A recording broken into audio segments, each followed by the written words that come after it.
Thank you. Welcome everybody and to the April meeting of the Nevada County Camera Club. Hope everybody's been out shooting. The weather's been glorious, I will say.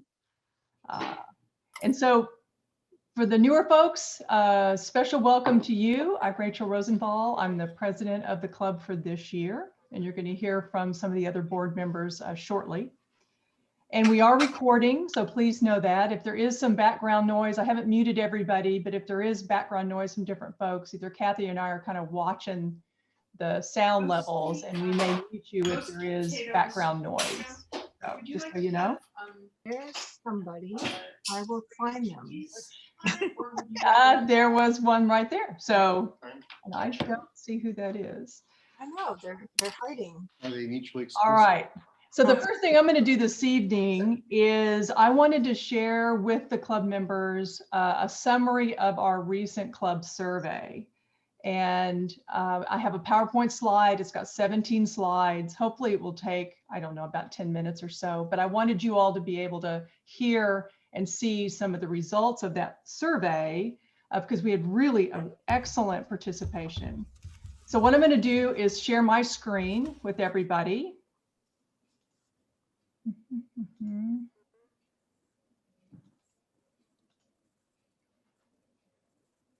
All right, can folks see my screen? Again, Yep. Thank you. All right. All right, so I'm going to quickly go through these and just give you some highlights of the survey results themselves. Then I'm asked Dave Arstein will post this PowerPoint up on the club's website. If you want to look at it again or go back in through it, you're more than welcome to do that. So I'm going to just pop through here and give you some of the highlights. So we started with who are we as a club and who are our members.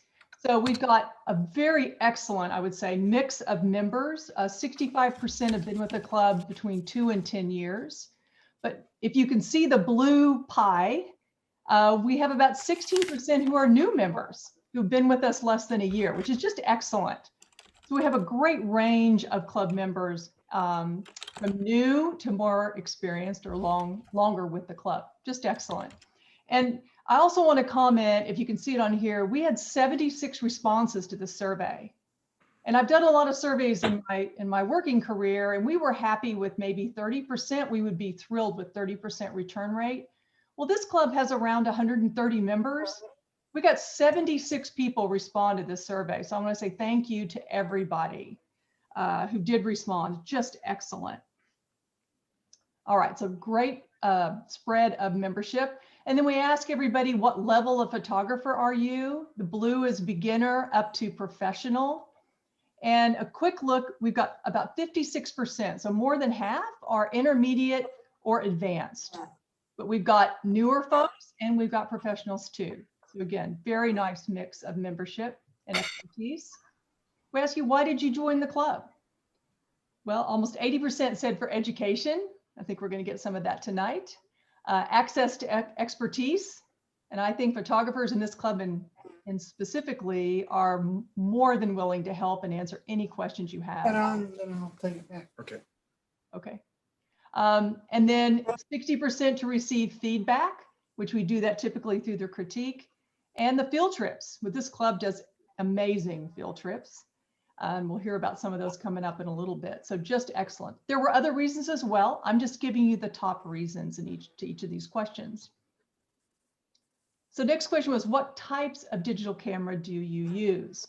And 84% are using a DSLR. But the second most popular was a cell phone. 60% are using your cell phone. So maybe that's true for you. Third is mirrorless. So, but most are DSLR. And then which system do you use? You heard David ask, Brent, what are you using? He shoots Nikon. Well, in this club, Nikon is the predominant one. By 45% are people shooting Nikon. Number 2 is Canon with 41%. And number 3 is Sony with 27%. And those 3 dominate the field. And then why do you take photographs? Check all that apply. Number 1 answer surprised me. The answer was pleasure. So we do it for the joy of imagery, which I think is pretty fantastic. Number 2 was creative expression. And those were the 2 primary reasons people in this club shoot. And I'm going to pause here for a second because I forgot to mention is this survey was sent to you and to the club members on behalf of the board, but there were 3 people who really did help with this. And Dave, I want to call them out specifically because we had multiple meetings to create this survey. One was Mark Triolo, one was Mike Shea, and the third one was Dave McClellan. But an excellent team working on this with lots of edits to come up with the survey. And I think it came out quite well. So thank you to the group who helped with this. So next question. We have the critique categories in the second half of the meeting, and you can submit your photos. So what is your primary photography category? Number 1 by far, landscape, 88%. People love to shoot the landscapes. Number 2 was flora, and number 3 was travel, surprisingly. Less so this last year, but in general, that's what people like to shoot. Next one is, how often do you attend the meetings? And 80% of the 76 respondents attend 7 or more times a year. So we have really excellent attendance. And almost all those folks, 71%, are attending on Zoom. So we have a very active, and maybe for Brent, we have a very active club, very engaged. A few people had issues on Zoom with the bandwidth, or they just preferred to be in person, which I understand. So we ask you several questions about the presentations and ask our club's goal is that we have a balance between education and inspiration. So the question was, do you think we hit that balance? 72% thought we did. And then we ask you about the timing. We give the speaker about an hour and 75 minutes for critique. Is that about right? Well, 68% thought that was about right, either agreed or strongly agreed. And then we ask the mix of speakers. Tonight, Brent's with us. He's an invited speaker, but we often have members of the club. Is that mix between the 2 about right? And 66% said yes, it is. So in general, very happy with the presentations. And I'm going to spend a minute on this one. This was the critique itself, which has been we've had a lot of discussion about the critique, and we're always looking to make it better. First question is, do you regularly submit? And 53% said they do. But there were a lot of comments in this section of the survey of people who don't feel comfortable submitting. They don't feel good enough to submit, or they feel like the competition is just too tough. And I will say, this is a talented group of photographers, but the whole point of our club is for education and for folks to learn. So I'm hoping to encourage people to submit. It's a great way to learn and get better. The next question was, do you find the critiques helpful, and have you learned from the judges' comments? 60% agreed. Yes, they did. And we asked, do you understand the language that the judges use? Do you understand that language and understand what they're saying? 79% said yes. So the judges are doing an excellent job. And for the newer folks, the judges are primarily in-house club members, but we often have people from outside the club or another presenter to serve as a judge, but primarily there are in-house judges. And then the next question is, more recently, some of the judges have modified images to demonstrate a suggested edit to that photo. It's not meant as definitive, it's just an idea and a suggestion by the judge. And we asked, do you find those edits helpful? And 70% said yes, they did. They liked the modification of the judges, found it helpful. And then we asked the question, are you personally comfortable with having your image modified by a judge as a demonstration or as a suggestion? And 74% said yes, they were either, they agree or strongly agree they were okay with having their images modified. I know that's not true for every person in the club, but the vast majority are comfortable with that strategy. And if you have any questions, you're welcome to speak up. The next one has to do with the communications. We wanted to make sure as a board that we are communicating with everybody and answering everybody's question. So we ask on these bar charts, the first set of the histogram is club website, And you can see the green and purple is agree or strongly agree that they're getting clear and sufficient communications from the club website. So thank you to everyone, and especially Dave Arstein, who supports and maintains our website. The next one was all club emails. So again, very strong agree or strongly agree that they are clear and sufficient. And then to the right is the newsletters, also predominantly agree or strongly agree with communications. Okay, next one. I want to spend a minute here too, because we ask members, there's two resources that I want to highlight. The blue one here on the top is the club has it's a Google group, Nevada County Camera Club Connection. That's the name of it. It's an email Google group where you can send an email to all the people who are signed up for that group. We ask, are you aware of it? Well, what I want to point out is 42% said no, which is quite a few actually. And then we ask, are you a member? And we have 59% said yes and 41% said no. So I want to encourage folks, we have a fair section, 42% weren't even aware of the Google group. So if you're interested in sending emails to club members, you're going to go out and do a field trip kind of on your own, or a do-it-yourself field trip, or you'd like someone to join you to go shooting for the day, or you have a question, that's one place you can ask questions and get feedback from members of this club. And if you're not a member and you would like to be, you would contact Kathy Triolo.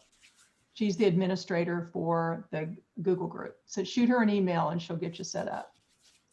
So do we want to encourage more people to use the Google group.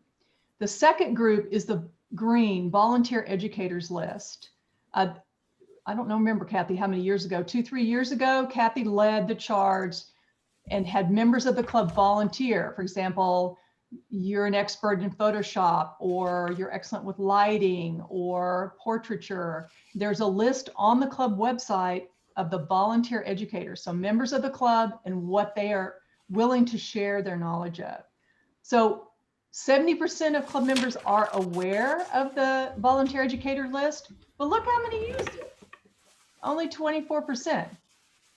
And the comments I've heard are, well, I don't feel comfortable asking them. That seems too much to ask people to answer my questions. Well, I want to tell folks the reason that people put their name on there was they do want to help you. So if you have any questions, please take a look at the volunteer educator list and reach out to the individual who signed up in the area that you're interested in. They would be more than happy to help you. So, all right. Rachel, how do you access the volunteer educator list? If you go to the club's website and down that right-hand side, after you log in, you'll see it listed there. Okay, thank you. Sure, no, we want you to use it, absolutely. All right, then we went on to processing in general and asked about post-processing. We asked folks, what are you using for software? And this one really did shock me. 69% are using Photoshop. That's impressive. 59% are using Lightroom desktop. And the third most popular was cell phone apps like Snapseed.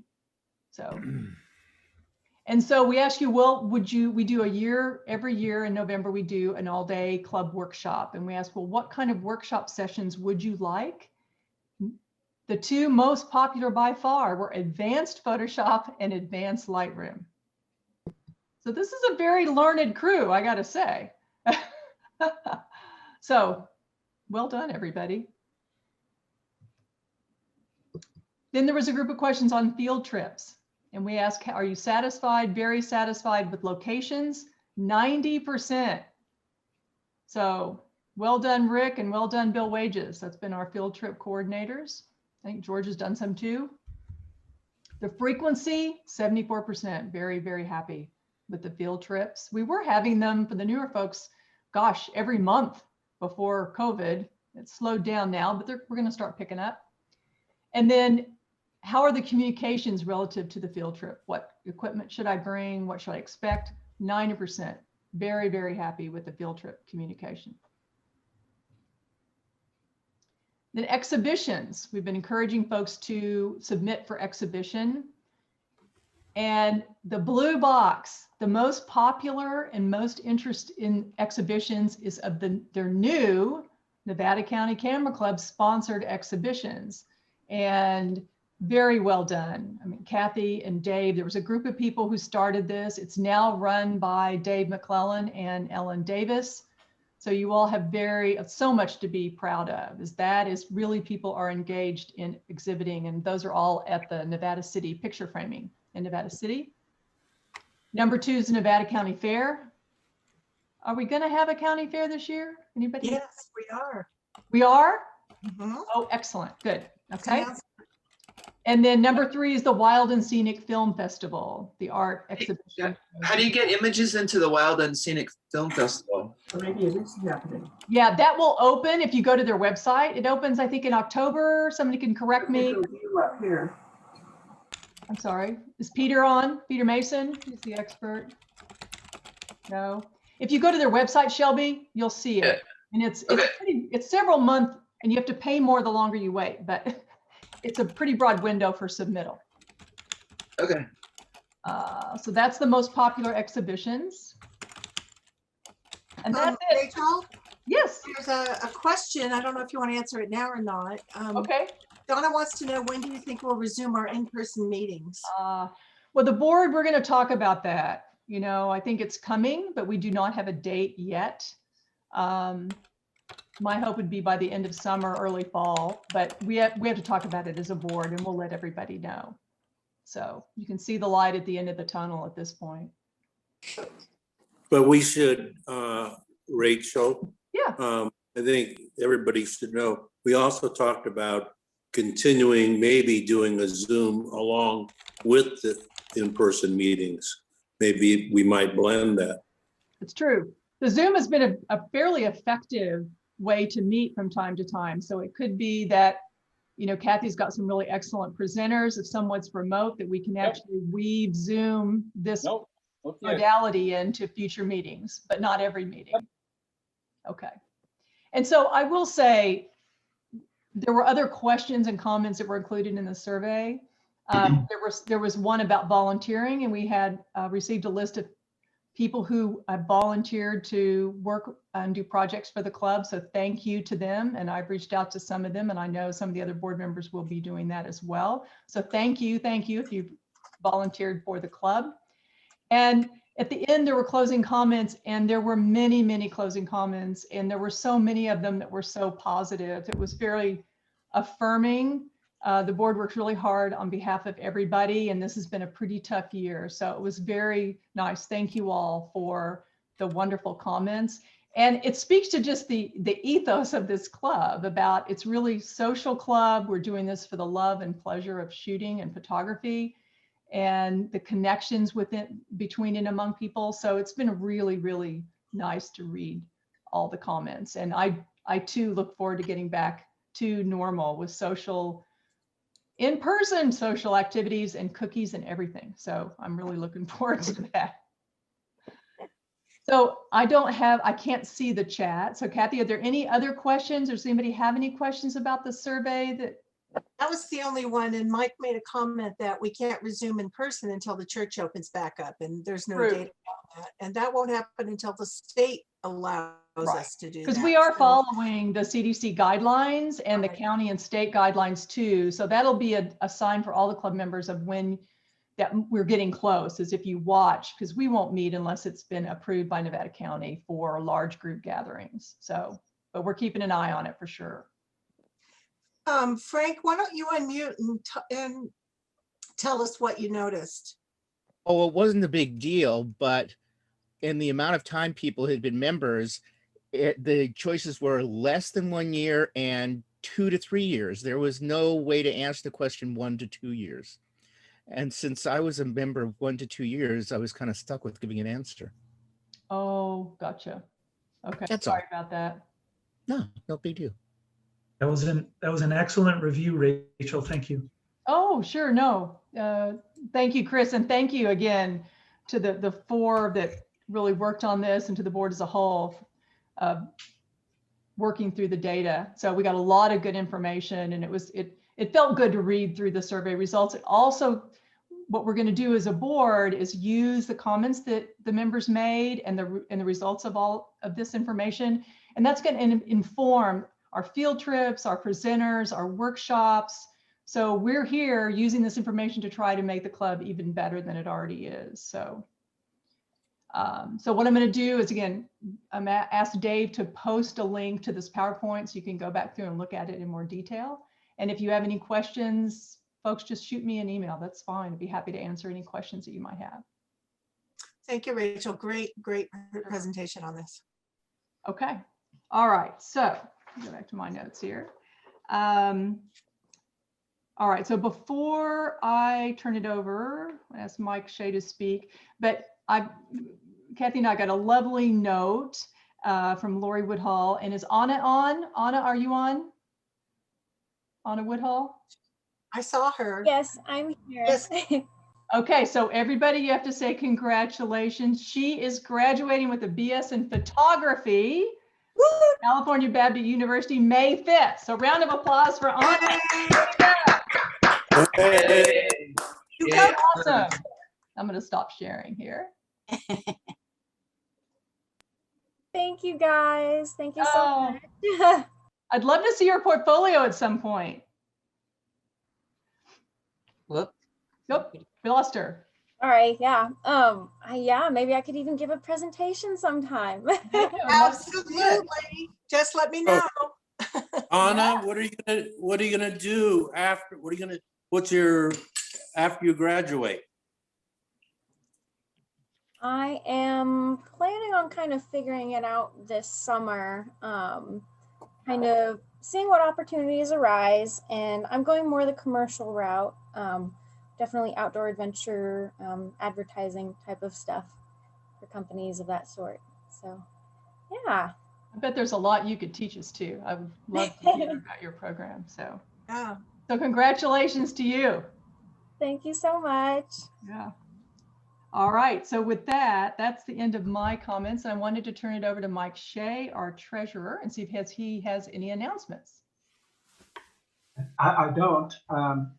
Although I want to just say that the club has decided, the club's board has decided to send the church now $50 for every meeting that we miss to kind of support them and make sure we're holding our place when they do reopen. And I've asked the pastor there to let me know when they reopen. So just, it's in the mix and we just have to kind of wait it out. And I'll be looking forward to getting back to in-person meetings myself. That's it. Okay. Thank you, Mike. So next up is a membership chair, Mark Triolo. I did see him. Unmute. Yeah, thank you. Thanks, Rachel. Sure. Hi, everyone. Let's see. I think we have a couple guests tonight. I saw Jan Hedman in there, who is a former member and moved out of the area. Jan, you just want to say hello to the group? Welcome. It's great to see your face again. Well, thank you very much. Luckily, Ingrid mentioned to it because I said I missed coming and missed seeing a lot of you people. And she says, well, why don't you come to a Zoom meeting? So I said, okay.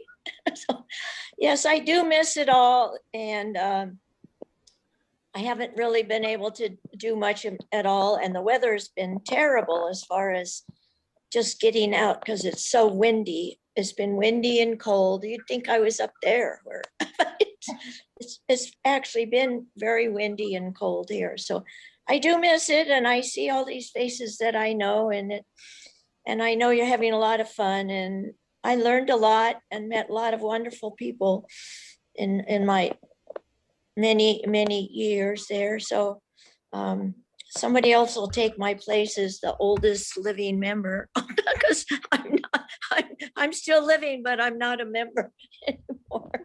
So anyway, Well, good. It's great to have you back again. Really nice to see your smiling face. So yeah, thank you very much. Nice to see all of you. It's wonderful. And I think I also saw Peter Braid. Peter, are you with us? That's me. I'm here. Hi. Are you a guest this evening? I think I'm a so. guest of Craig's, Craig Rorson, and I'm a novice photographer, but I have a couple of DSLRs, and I'm very interested in picking up. I'll be doing mostly landscapes, either Northern California or Scotland, where I spend some of my summers. Great. Well, welcome. Enjoy this evening. And if you have any questions, you can contact me via the website, just nevadacountycameraclub.com. We'll get you to where you need to go, and you can ask any questions, and all the information you would need if you're interested in the club is on there. Thank you very much. So welcome for this evening. And let's see, I did have, where is that? There we go. I think we have a couple, any other guests? Could you kind of raise your hand and show us you're here?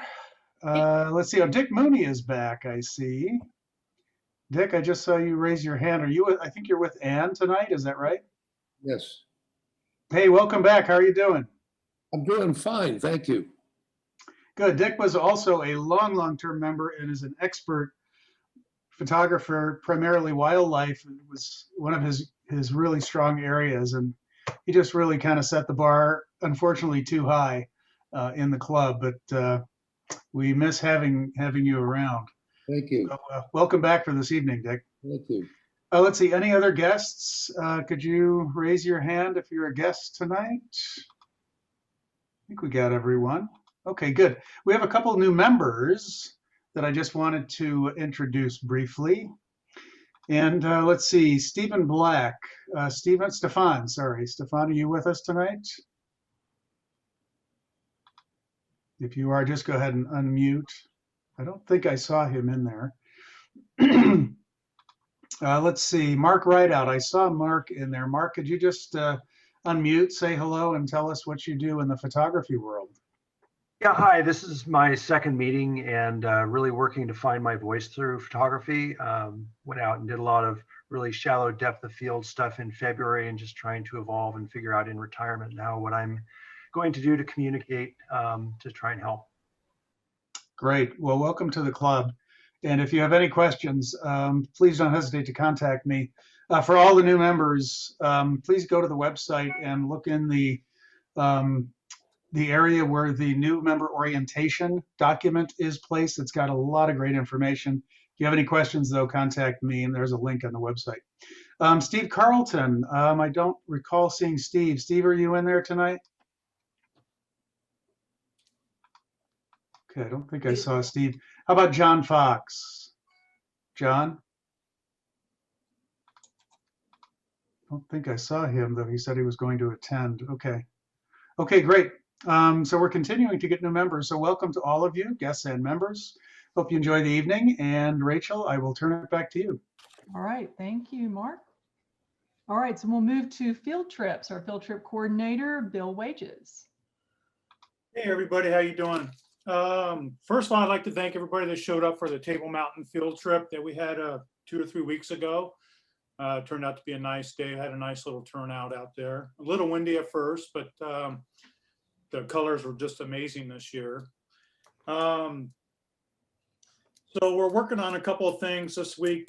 David Wong, Mike Shane, and myself will be going out, scouting out some locations for some wild horses in Nevada this Wednesday. And as soon as we get some locations, we'll come up with some dates, and hopefully that'll be soon.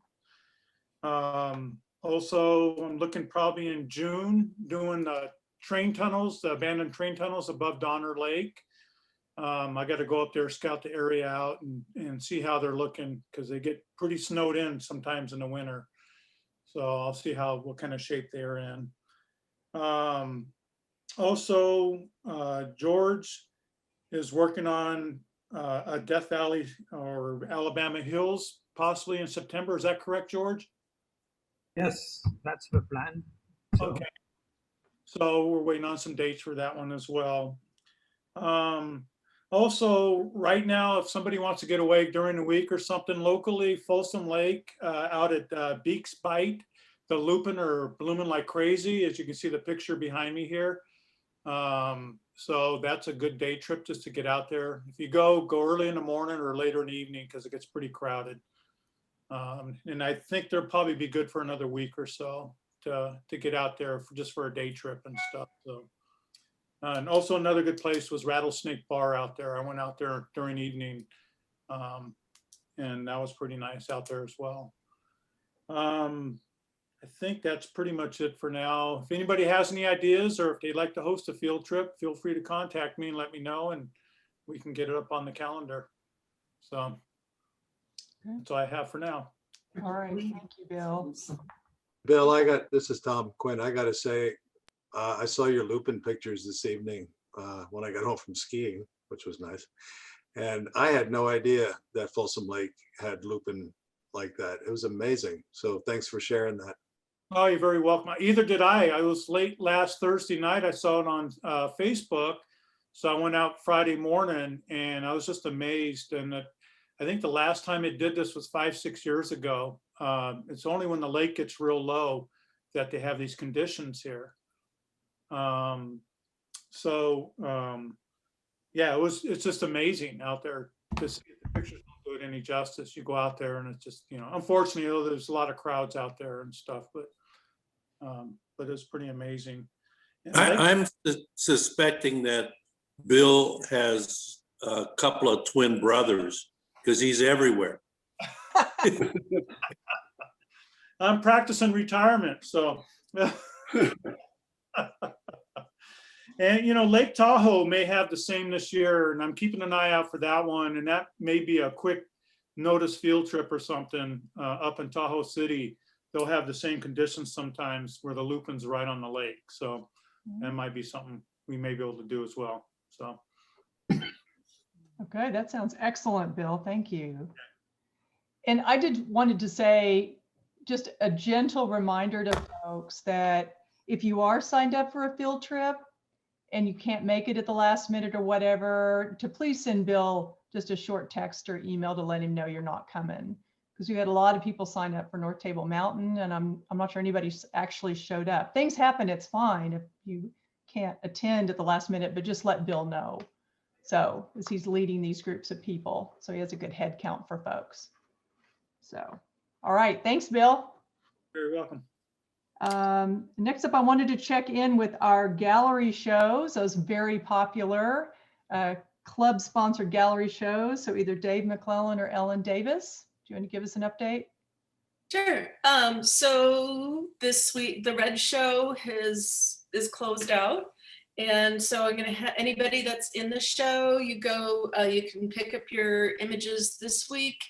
And if you have submissions to be turned into the show that's going up this week, that Dave and we're hanging that on Thursday. So, and I will send out an email reminder tonight, but so tomorrow and Wednesday is the drop-off time from 12:30 to 5. And if you have not yet had a chance to send me your information for the title tag, please do email that to me. Because tomorrow night I will be putting those title tags together. Right. Thanks. Okay, all right. Thank you, Ellen.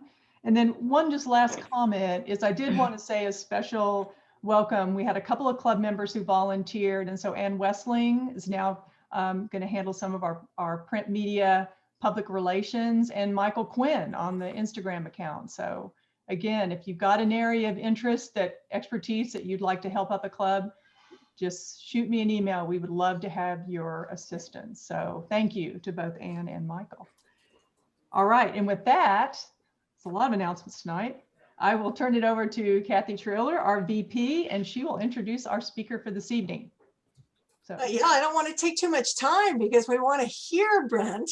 And I do want to say, please go to our website and read what's up there about Brent, but also go directly, do not stop, just pass go and go to his website and read his biography. The page is incredible. And just briefly, his images have been published throughout the United States. He has an excess of 1,400 publication credits, over 700 commercial image sales, 30 published articles, 12 magazine covers. How cool is that? National Geographic, Outdoor California Magazine, Utah Adventures. I mean, it goes on. He has led over 750 photography safaris. And if you didn't have a chance to come on early and hear him talking about it, his safaris, they sound wonderful, and do check that out on his website. 200 commercial clients. I mean, there's a lot here. And so rather than take your time, read his biography. We are so pleased to have Brent here. And Brent, I'm going to turn it over to you. Thank you for joining us. Great, thank you. Appreciate it. I'll tell you what, a good club like this is hard to find. I talk to a lot of clubs that don't know what the hell they're doing, but you guys really have it put together, so that's great. Thanks. I started in professional wildlife photography in 1985. So I've been doing this for 36 years. I started off shooting freelance for magazines, which is where I racked up a lot of magazine credits. I don't submit much anymore because they don't pay much anymore. So it's really not hardly worth your time to submit to magazines anymore. I got tired of being a poor bear photographer, became a better paid wedding photographer for about 10 years. Shot 700 weddings and thousands of families and stuff, and enjoyed that. Remarried, moved back to California where I grew up, and now I'm in the San Joaquin Valley here, and I'm about 5 times busier than I ever was before. So the credits and all that don't mean a whole lot. They're just things that accumulate over time. But if anybody wants to ask me a question as I'm giving the show, please interrupt me. I can talk, and I'm going to talk fast. I know I only get an hour and a few minutes, so I'm going to talk fast. This is about an hour and 45 show, and so I'm going to try and get it done quick. So please interrupt me. I do a lot of shows. I do shows about different areas of the country. I think the show I'm doing tonight is Yellowstone, Tetons show, but I do shows on California birding, on Utah, Colorado, on Photoshop, on business of photography, a lot of other different kinds of things. And so it's a lot of fun. So with that, I'm going to go ahead and share my screen, get my show started. And let me just get it going here.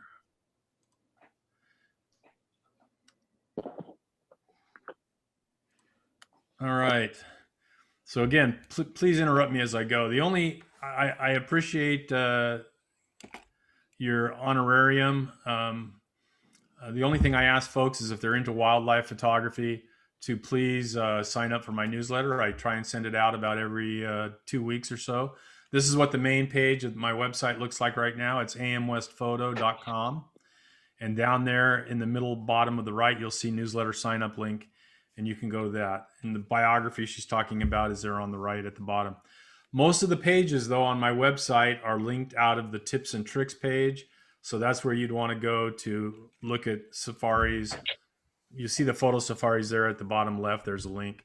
But all the different stuff I do. I mean, it's, you build this thing up to where the point is you can't change your website after this many years. It's locked in. I can add to it, but I really can't subtract from it. All right, great. Let's get started. I'm gonna talk about Yellowstone and the Tetons, and I'm gonna do it seasonally. And so the first safari of the year that I do to Yellowstone and the Tetons, where I probably have shot 1,500 days in Yellowstone and probably 600, 700 days in the Tetons, is wintertime. And so we're going to start in winter and work our way through the seasons. And there's just a few little landscape images. Besides wildlife photography, I do landscape safaris that are primarily landscapes. But at my core, I'm a wildlife photographer, and that's what I do. So these are just a few typical images that you would see in Yellowstone or the Tetons in the wintertime. We're going to blitz through these pretty quick to get to the wildlife stuff. The oxbow, everybody knows the oxbow. They're on the Snake River in the Tetons. I'm an equal opportunity photographer, so I will photograph anything good that comes along. This is my most stolen image. I have 4 adult sons who find my pictures all over the web and then let me know where they're at, and people have always trimmed off the copyright and stuff like that. So Black Wolf, 2 coyotes. It was a great story. I'm not going to go into the story, but the Black Wolf had a mate that we're going to see here in a minute that was pregnant. He had killed a bull elk, and we're going to see that bull elk while it's still alive here in a second. And during the night, after they had attacked this antlerless bull elk, He died during the night. And a pack of 8 coyotes took over the carcass. And because of the 2 wolves, the one was pregnant, and here she is. And if you look really close, I don't know if you can see my mouse, but there's her belly dragging on the snow right there. And she's pregnant, and she couldn't get into the fight to try and get the carcass back with the black wolf. And so he ended up having to lose that carcass to this pack of 8 coyotes. They can kill coyotes pretty easily, but they can't 8. 8 was a big number, and they held the ground. Wintertime, as most people probably know, elk, when they're trying to escape any predator, they run for the river. And they can get away from animals in the river, wolves in the river, grizzly bears, sometimes in the river. But they can't, so a lot of carcasses, especially in the wintertime, are found close to the rivers. And the nice thing about Yellowstone is a lot of the roads go along the river bottoms, Lamar River Valley, Yellowstone River and Hayden Valley. A lot of other places have rivers, and so we get opportunities in the wintertime. I am not a big fan of snow coaching it. I do my trips, my winter trips are on the roads between Gardner and Cook City, where you can get out pretty much any place if there's not traffic, whereas in a snow coach, you can only pull the snow coach over in pullouts. Then 10 or 12 people have to exit the vehicle for anybody to get a shot. I take 3 people in my truck, as well as maybe a vehicle following me or 2. And it makes much easier, much quicker to get shooting. One thing I want to emphasize here is that bad weather is a bonus. The worse the weather, the better the pictures. And I never stop shooting because of the weather. Weather is something that is an ingredient in a better picture. So no matter how good the picture might be, really bad weather, snow, maybe not rain. You know, rain is the enemy of photographers, but snow, wind, things like that can really turn a picture from a good picture into a great picture. Foxes, of course, are after the wolves and the grizzly bears. Foxes are a #1 target in the parks, and we get a lot of opportunities to photograph the red fox that are in the parks. Here in California, I shoot a lot of San Joaquin kit fox. Wednesday, I'm shooting a desert kit fox den. Tomorrow, I'm shooting a bobcats on a bobcat safari. And then this weekend, I lead my Morongo Valley Songbird Safari. And if you've never heard of Morongo Valley's by far the best songbird location that you can go. It's more than just Big Morongo State Park or Nature Preserve or whatever they call it. There's a whole area around that is just, you're talking 45 to 55 species in the day. Truly an amazing place. I do a 2.25 day safari there. And here in California, it's the best. Now, people have local favorite spots, and I totally understand that. But no place compares to Morongo for the depth and breadth of species that you can photograph. Everywhere from, great horned owl nests to long-eared owl nests to just about every songbird found in California. These red fox images I took in the Tetons this year. A lot of fun, easy to photograph. You just have to be in the right spots. You just have to go to the right areas. The wintertime. Question? Hold on, I don't know. That sounded different. Yeah, please interrupt me again. If you have a question, please interrupt me. My safaris are dark to dark. So whether it's bobcat safaris in the wintertime here in California, we meet up in the dark, 7 a.m. We shoot through 5 o'clock, which is dark. In the wintertime in Yellowstone, same kind of thing. We go dark to dark, except in the spring safaris. The spring safaris, we usually are out of the hotels by about 5:15 in the morning. I consider 12 hours to be a full shooting day. We're not trying to kill anybody. And so I usually try and quit around 5 to 6 o'clock, even though there's still sunlight out there, because it's a long, we got to download cards, charge batteries, eat dinner, get the cars ready to go back out the next day. And, I feel like 12 hours is a good day. Typically in Yellowstone, about every 3rd day in the wintertime, we'll run into ermine, which are just short-tailed weasels that have turned white in the wintertime. A lot of times you only spot them by the black tail, tip of the tail, darting across the snow.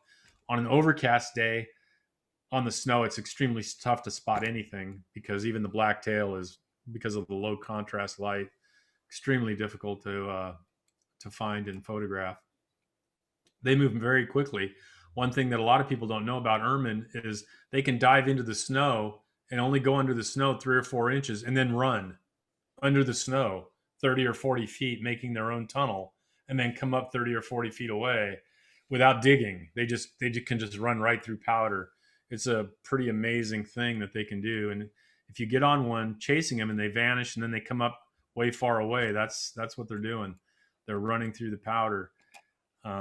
This is a pine marten that we shot this year. We shot this at the end of January on the safari this year. This was between, for those of you that know Yellowstone, this was between Pebble Creek and the East Gate. We ran into some martens there right off the road. We were shooting them from the car. They were so close. But martens are a difficult animal, kind of like lynx. You know, I've run across lynx in Glacier Park. I've run across lynx doing my Colorado autumn safari at the end of September. We ran across a lynx mother with kittens one time, and we got her for 7 minutes, which in wildlife time is an eternity. And, you know, I shot 700 or 800 pictures in 7 minutes, but it was pretty amazing stuff. But we run across those kinds of things. When you're out chasing in wildlife photography, you never know what you're going to encounter. That's part of the fun of it. That's part of the chase. That's part of the thrill of wildlife photography, is you never know what you're going to encounter. After the fires in '88, and I was in the park shooting a number of times in '88, a lot of the moose left the park because a lot of the willow flats and the river bottoms had burned. But now the moose are back. Most of these shots are in Yellowstone. This one here is in the Tetons. This was in Yellowstone. And so the moose, this was just a year ago. And so the moose are back in the park, and it's nice to see. In January, they're usually not dropping their antlers yet. So you're getting full racks on the animals, which is one of the reasons we're shooting at the middle end of January on the safaris, because they haven't lost their antlers yet. But again, the snow adds a texture. It adds a special ingredient to pictures, and I love shooting in the snow. It just is an amazing thing. We run into mountain lions, and I've shot a number of mountain lions up in the parks. We got on one last year in just outside of Jackson. It was really famous. It killed a mule deer about 40 yards off of 89, right across the street from the Super 8 hotel where we were staying. So we didn't have to walk far to go across the highway and stand on the sidewalk and look up the hill, 40 yards to shoot. This cat was dying of old age. You can see her ribs on the back of her backbone there. She was 14 years old. I found out from the ranger later, and she couldn't move. She was down to her last couple of hours of life.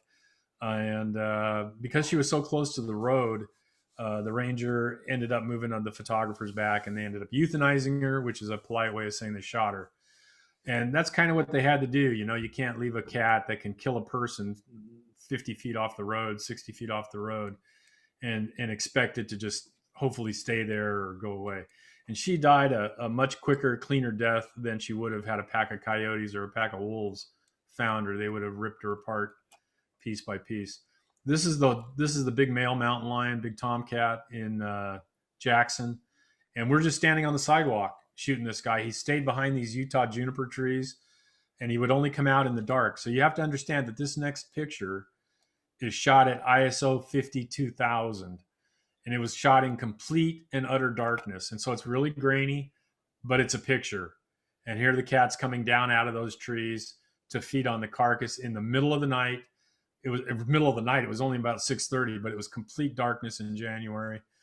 And we still got a reasonable picture, you know, from a one generation older D4S camera body with sensor. So I was pretty happy to get anything. Brent? Yes.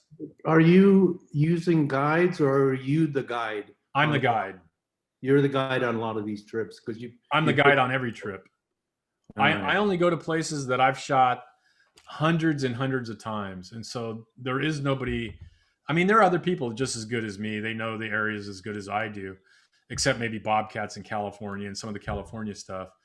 But in Yellowstone, too many people wander, and they don't realize that there are specific areas in the park that you have a tendency to see higher numbers of specific animals in those places.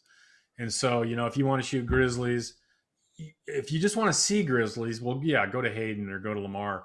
You'll see them a half a mile away. But if you really want to photograph them, you know, you go to the north shore of Yellowstone Lake. You go from, the Butte out to Sylvan Pass. If you want to shoot otters, you know, you generally get them in the wintertime, but occasionally you'll get them up at Trout Lake, which is near Pebble Creek. If you want to shoot badgers, it's all in Little America. You know, that's where you run into more of your badgers. And Slough Creek, which is just past the east part of Little America. Little America, that term is generally considered the Yellowstone Bridge over the Yellowstone River near Roosevelt Junction to the new bridge over the Lamar River. And they're about 4.5 miles apart. And that area is generally considered Little America. The Wolf Watchers name all the little hills and all the little turnouts. I don't. But so there's places in the park, you know, you want to shoot great grays. Canyon is the better place to shoot great grays, or one or two other places. If you want to shoot martins, there's really only a couple areas where I've ever really encountered pine martins. And so when people come with me on photo safaris, and like my safaris this spring are sold out, I take in the spring, I take up to 8 people, and I'm a licensed guide in Yellowstone. I take up to 8 people. So there's going to be at least 2 vehicles probably behind me in my truck. And I have radios for all the vehicles, and we talk. And, you know, I know when people are getting hungry or need to use a rest stop or something. But we're out there chasing, and it's an amazing thing. And when people come on the safaris, I always ask them, what are your top 3 animals? And then we try and go after those 3 animals and spend the most time in those particular areas, given whatever season it is. Obviously, you're not going to shoot any bears in the wintertime, but any of the other animals. This is a bighorn ram that actually slipped on this cliff, which is about 35 feet tall, and fell. And he actually did cartwheels in the air, falling, and he fell behind that tree on the right that's angled. That tree is closer to me. And so the camera lost focus because of the tree. But he fell 35 feet, head over tea kettle. And if you look on his hooves here in the front, is sideways. And this one is sideways. And man, he just went right off and over. And but he landed on all 4 feet like a cat. And there he is, standing there getting his, and he stood there for about a minute and a half, just kind of shook himself, and he walked away unhurt. And I just thought that was an amazing thing to witness. Amazing thing to witness. This is a ram that's broomed his horn here on the right. When the curl is tight, they'll broom their horns because they lose their peripheral vision otherwise. When the curl is not tight, like this one going out and not in, then they don't broom them. That's usually what determines whether the rams will broom their horns or not. And if people want to know what a full curl ram looks like, you draw a line from one tip to the other tip, and if it goes through the eyes, it's a full curl ram. If it doesn't go through the eyes, it's not a full curl ram. No matter how badly you want it to be one, it's not. And you learn those things because as you submit to magazines, like I was doing in the 80s and 90s, I was very lucky that a number of the photo editors, Martha Hill at Audubon, just a number of them were very kind, giving photo editors, and they would say, hey, you need to submit only peak animals, peak coats, peak this, peak that. And they would point out examples. And so that's what you had to shoot if you wanted to be competitive and get publication credits in those magazines. And so you learn those things very, very quickly. You learn that a 6-point bull elk is just an average bull elk. It's just a mature, average bull elk. But an imperial bull at 7 is better. A monarch bull elk at 8x8 or bigger is the ultimate bull elk. And I don't know if any of you know Bugle Magazine, Rocky Mountain Elk Foundation's magazine out of Missoula, Montana, but I've had a number of covers with them, probably 100 pictures published. And I learned very quickly what animals get published and how big those animals need to be. Much like a trophy hunter, I have to be a trophy photographer in order to get those kind of pictures published. And the bigger the lens, the easier it is for me to be safe and to not stress the animals I'm photographing by being able to stay back. This is the kind of bison image everybody wants. The problem is, unless it's snowing the night before you're out in the morning, and unless the temperature is at least 15, 18, 20 below, when the snow gets on the pelt of the moose or the bison, it just melts off, you know? And so you only have, the weather has to be a certain temperature with a certain amount of snow falling. You'll notice that here, the snow's falling, but it's about 0, and there's almost just a teeny little bit of snow on the pelts of these bison. So Brent, there is a question which I think is appropriate here is, sure, fire away. How do you take care of your camera if it's that cold? You put it in the car when you're not shooting, and you don't stand around in the cold doing nothing. And so what we do is we'll get out, we'll encounter an animal, we'll tripod up, and we'll shoot. And I tell everybody, keep an extra battery in your pocket or inside your vest in case the camera goes out while you're shooting. But when we get done, we get back in the vehicle, and the vehicle is warm. And so, you know, everything warms back up right away. I've never had a problem with condensation, never. Now, if you breathe on the back of the camera, you're going to get condensation on the LCD and on the viewfinder. But if you don't breathe on it, if you control your breathing and you breathe out your nose like you should and not out your mouth, the air will mostly go down. A lot of times we have to wear face masks when it's 10, 20, 30 below, and that'll help diffuse some of the, but you know, everybody's been wearing masks lately. So you all know that you got to crank in the part on your nose so that the breath goes down if you wear glasses. Otherwise you'll fog up your glasses. And again, here's a lot of snow falling, but it's not cold enough for that snow to stick very much on this bison. And so when you see those kinds of pictures, see, here's your typical winter shot. It's 5 below. It's not snowing, but and it's early in the morning, but there's absolutely no snow on the pelts. And that's typically what you get. And so I'll tell you, when you get the right conditions, you shoot every bison you can find in that early morning hour and a half, because it'll melt off of them, and then they just look like bison like they do every other time of the year. There's another question here. Yes, do you fire put the away. camera in a plastic bag before getting in the car? Absolutely not. Absolutely not. You don't want as a matter of fact, a lot of times when we're coming up on something and I have a minute to do it, I'll put all 4 of the windows down on the truck automatically, so the cameras all get to breathe a little bit and get the cold air on them a little bit, and you equalize the air. One of the biggest problems in focus is that if the car is really warm and there's hot air coming out of the car and it's really cold outside, you'll create heat waves outside your window, and you can blur pictures that you don't think should be blurred. And so correcting those heat waves is an important thing. And a lot of times I'll put the windows down. This is, again, another tragic, difficult thing. But as a wildlife photographer, I don't want to just shoot Disney moments when all the animals love each other. I want to shoot Kodak moments when the animals are killing each other. There's 3 coyotes about 20 feet to the left of this doe mule deer.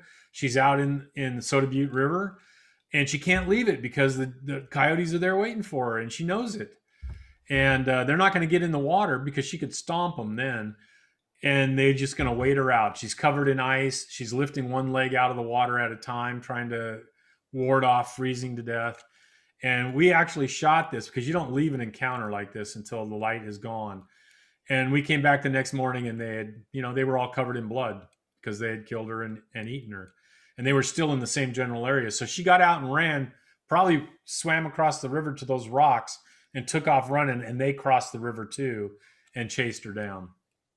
It's a tough world out there, but wildlife photography just gives you amazingly beautiful opportunities with the encounters that you have. And the more encounters you can rack up in a day, the more opportunities you have of shooting really unique, awesome pictures. As we're shooting, I'm talking to the other people in the group, especially right now with COVID. I follow Yellowstone's COVID directions, which means that you shoot as a group, you go into restaurants, you eat as a group, you don't mix with other groups and things like that. Even though I did over 45 photo safaris last year in the middle of COVID, and we never had a single person get sick. We had hand sanitizer in the doors. Everybody cleaned their hands after using the restroom. We sat together, we shot together.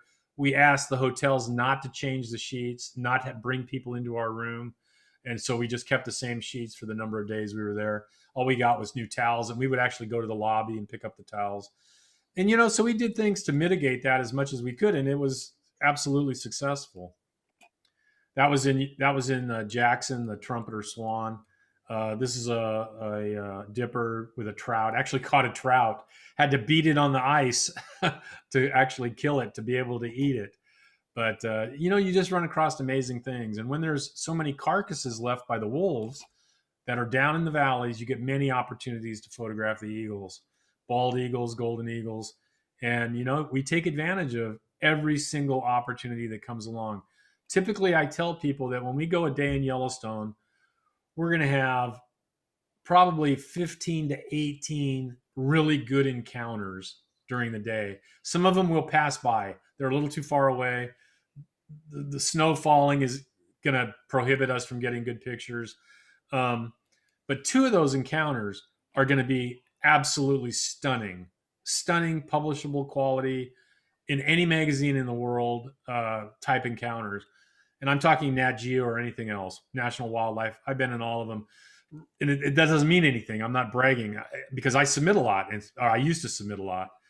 And so that would get pictures published. You know, when a lot of times magazine photo editors, they want to see a new photographer submit 5, 10, 15 times before they'll even consider using your pictures, because they realize you're competing against people that do it for their whole lives. And so they're not going to put off a new guy. They're going to put off a new guy and publish from an old guy just because they know the name and they've seen the work for years, you know?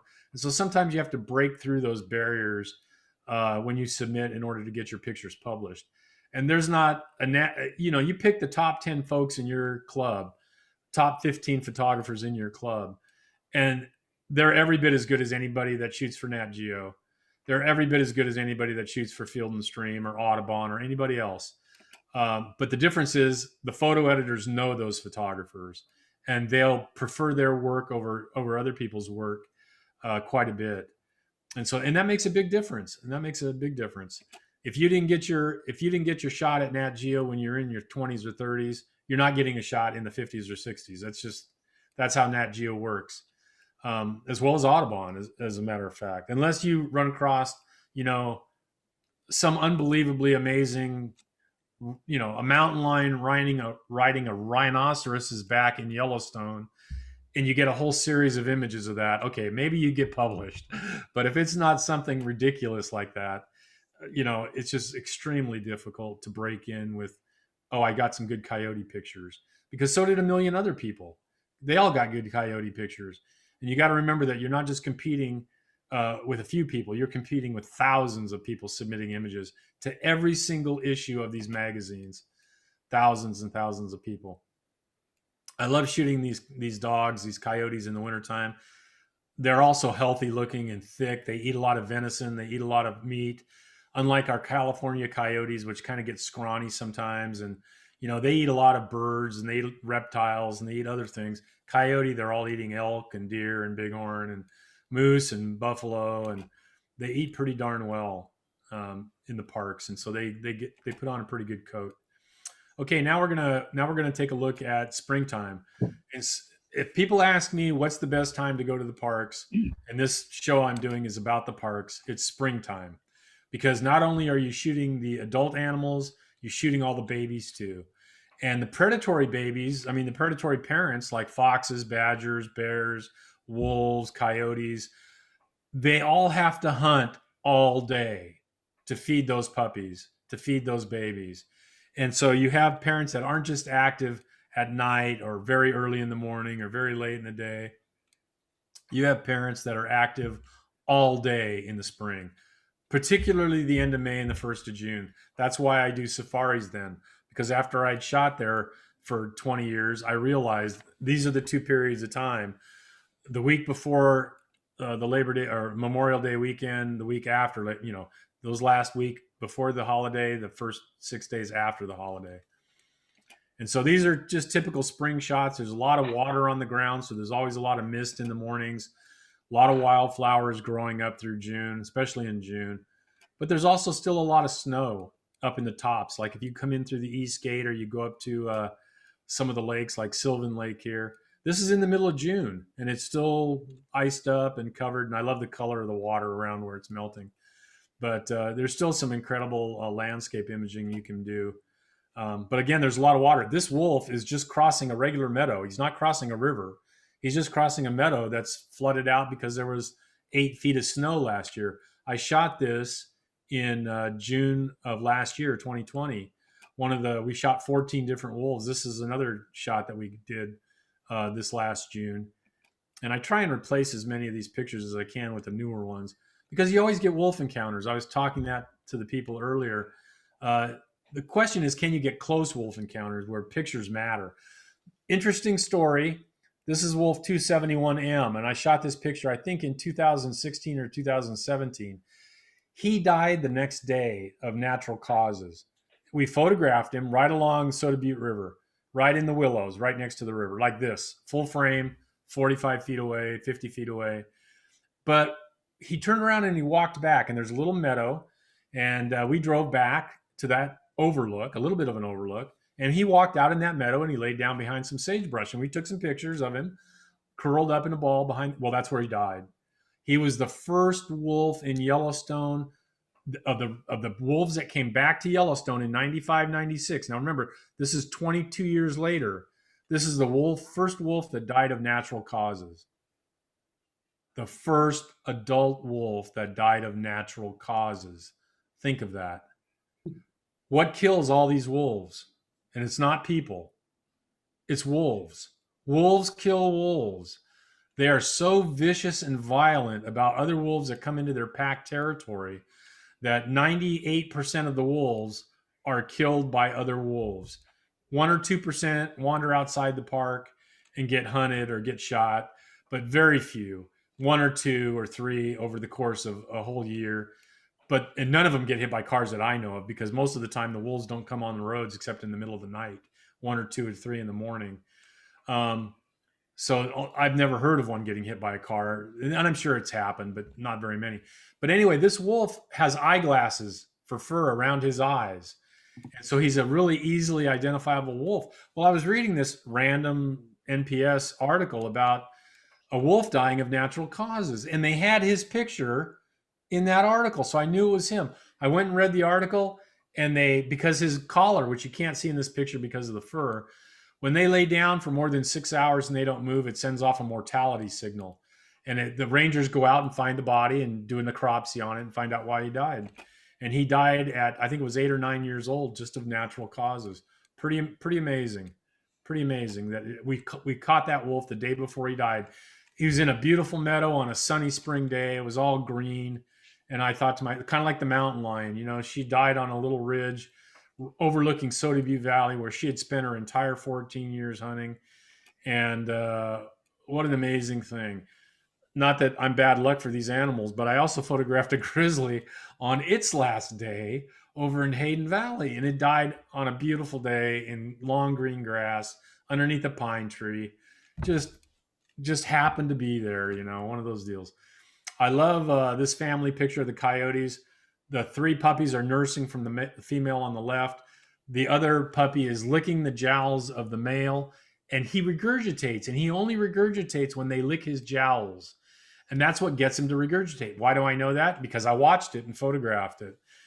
In wildlife photography, you learn all these little facts and these little bits of information about mousing and about family traits and amazing stuff that unless you're out there chasing, you would only read or glance over in a magazine article or in a book. Now, we all got out to shoot this coyote because he's coming right to us, on a late May day, coming right to us. So he's going to give us he's still got his winter coat on a little bit. And I had my eye glued to the viewfinder shooting him, and all of a sudden this buck pronghorn attacked him and chased him all over this meadow. And lo and behold, there were doe pronghorn at the other end of the meadow, about 200 yards away, that had given birth to babies. And this buck pronghorn, who may or may not have been the father of those babies, probably was not, but he came to their defense and he ran this coyote the heck out of there. And the coyote, of course, can turn real sharp, and a pronghorn is only fast in a straight line. So it was really an amazing encounter. And when, there's 2 things in wildlife photography that we look for in good pictures. And I've been a judge for PSA. I probably have judged 15 international wildlife shows for them as one of the 3 end judges. And one of the things we always look for, there's 2 things. One is behavior, like this mousing jump from a coyote. And one is interaction, like the coyote and the pronghorn. Now, it can be interspecies interaction, but when you get 2 different species interacting, that's gold. And if you look to do better in photo competitions, look for behavior and interaction, and don't submit herons or egrets. I'll give you a word of advice. Don't submit herons or egrets, because they're the #1 most saturated target, because they're the easiest, and no judges will ever give you much of a score on herons or egrets. Again, red foxes in the spring, doing some mousing, just like they do in the wintertime, except a lot of times they're belly crawling through the grass. When the grass is green, it doesn't make any noise when they go through it. In the fall, when the grass is dead and dry, now they're back to doing the real vertical jumps, because the mice will hear them coming, the voles will hear them coming. So they have to do an aerial attack. Though occasionally we do get them in the spring. I shot this last June on the 2nd safari in early June. This was in the Teton part of the safari. We do 4 days and 2 days, 4 days in Yellowstone, 2 days in the Tetons. This is called a cross fox. It's got melanistic traits. And I shot this on the Jenny Lake Loop Road, if you know where that is. And about 5 to 8% of the population of red foxes in the Tetons and in Yellowstone has melanistic genes. Now, they may not be all black like the ones up on San Juan Island in Washington, but they'll have black in their red like this. What a beautiful animal, though, isn't it? I mean, I was just, I had my car and another car, and all I could yell into my microphone was "Get out!" And it's a one-way road. If you know the road, the Jenny Lake Loop Road is a one-way road, 1 lane wide. And I came to a wicked stop, jumped out, and shot this handheld at about 30 yards. And not one other person out of the other 7 people, they didn't get out. They're like, "Well, you just said get out. We didn't know why." And I'm like, if I say get out, it means get out. It doesn't mean think about it getting out. And not one other person got that shot. It made me sick that my clients didn't get that picture. Here's another melanistic fox, also in the Tetons, but on the other side, on the eastern side of the Tetons, also doing a mousing jump into dirt. Can you imagine how tough that nose must be of that fox to dive into that flattened dirt with his nose like that? And here's one digging out a squirrel in the spring in Yellowstone. We had all my group. So we had 9 of us that year with me. And then we had other people. Of course, when you see a group 20 yards off the road of 9 people with big lenses, everybody gets out to shoot it. And this fox took almost an hour to dig out this Uinta ground squirrel. And there he is with the squirrel after he caught the squirrel in the hole. It took him an hour to dig 2.5 feet down underneath that sagebrush, and he got his squirrel. And I mean, we stood there the whole time shooting movies, shooting stills. I mean, we had a ranger stop and stand there and talk to us for a while. And I mean, we were only 30 yards away. I mean, we were point blank. And that fox could have cared less. I mean, just could have cared less. The babies in the park, photographers have built up and travel cars. A lot of people bad talk tourism in the parks. Oh, there's too many people. Oh, there's too many cars. Oh, there's too much of this and too much of that. But the animals have developed, and I can't think of the right word off the top of my head. It's not synopsis. It's synergy between vehicles on roads and them giving birth. And a lot of these animals now, knowing that being close to roads is safer than being far from roads, from wolves or bears or coyotes, they will come and they will drop their babies within 30, 40, 50 feet of the roads, knowing that that gives them protection from the predators. And they know that cars aren't an issue, or people aren't an issue to them. And so they use the roads as a safety barrier in giving birth to their babies. And you're going to see this kind of picture throughout my show.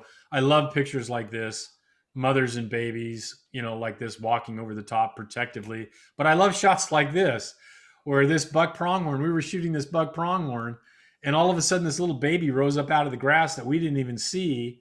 And the male walked over and looked him right square in the face. And you thought, oh no, leave him alone, And he just looked at him. He actually went right between his horns and sniffed him. And the buck just turned and walked on. And I just thought, what an amazing encounter between the male, who doesn't have anything to do with upbringing the babies, and the others. And of course, one of the ways you spot badgers by seeing dirt thrown up in the air. Always a good way to spot a badger at 50 yards or 80 yards. But we want to get close, and we'll tripod up all these kinds of animals. The distance, photography distance, that rangers ask us to stay is 25 yards, which is point blank for a big lens. And so we're probably at 25 to 30 yards for a lot of these pictures. The bears and the wolves are 100 yards, unless you're shooting along the road. If you're shooting along the road, a lot of times they don't care how close you are. As long as you stay by your vehicles, you can shoot very, very close to grizzly bears. And I've literally had rangers standing right next to me while I was shooting a mating pair of grizzlies about 40 feet off the road, literally 40 feet off the road. And we're outside the vehicle standing there, and he's just talking to, oh yeah, I see these bears all the time. They're good bears. Never had any problems with them. Everybody's shooting them. But we stayed next to the vehicle, and the rangers were totally cool with that. It's when people leave the road to get closer that then rangers are going to go crazy on you and move you back to 100 yards. Or if they're going to cross the road, if the animals are going to cross the road, then they'll move you back. But as long as you're close to your vehicle and you're safely parked, it's not an issue. And a lot of people think, oh, there's so many people there. Well, I'll tell you what, all that means to me as a guide is that people are going to spot animals that I may not spot. That's what it means to me. And so we get opportunities to photograph things that we may not have seen just, driving by. And one thing that I do in my wildlife photography, because I know the park so well, and I know the bobcats here in California so well, we keep moving. The worst thing you can do is go to a place that you've heard has animal activity and park your butt there for 5 or 6 or 7 hours waiting for something to happen. Because what you've done is you have missed 10 other, 12 other, 14 other encounters down the road.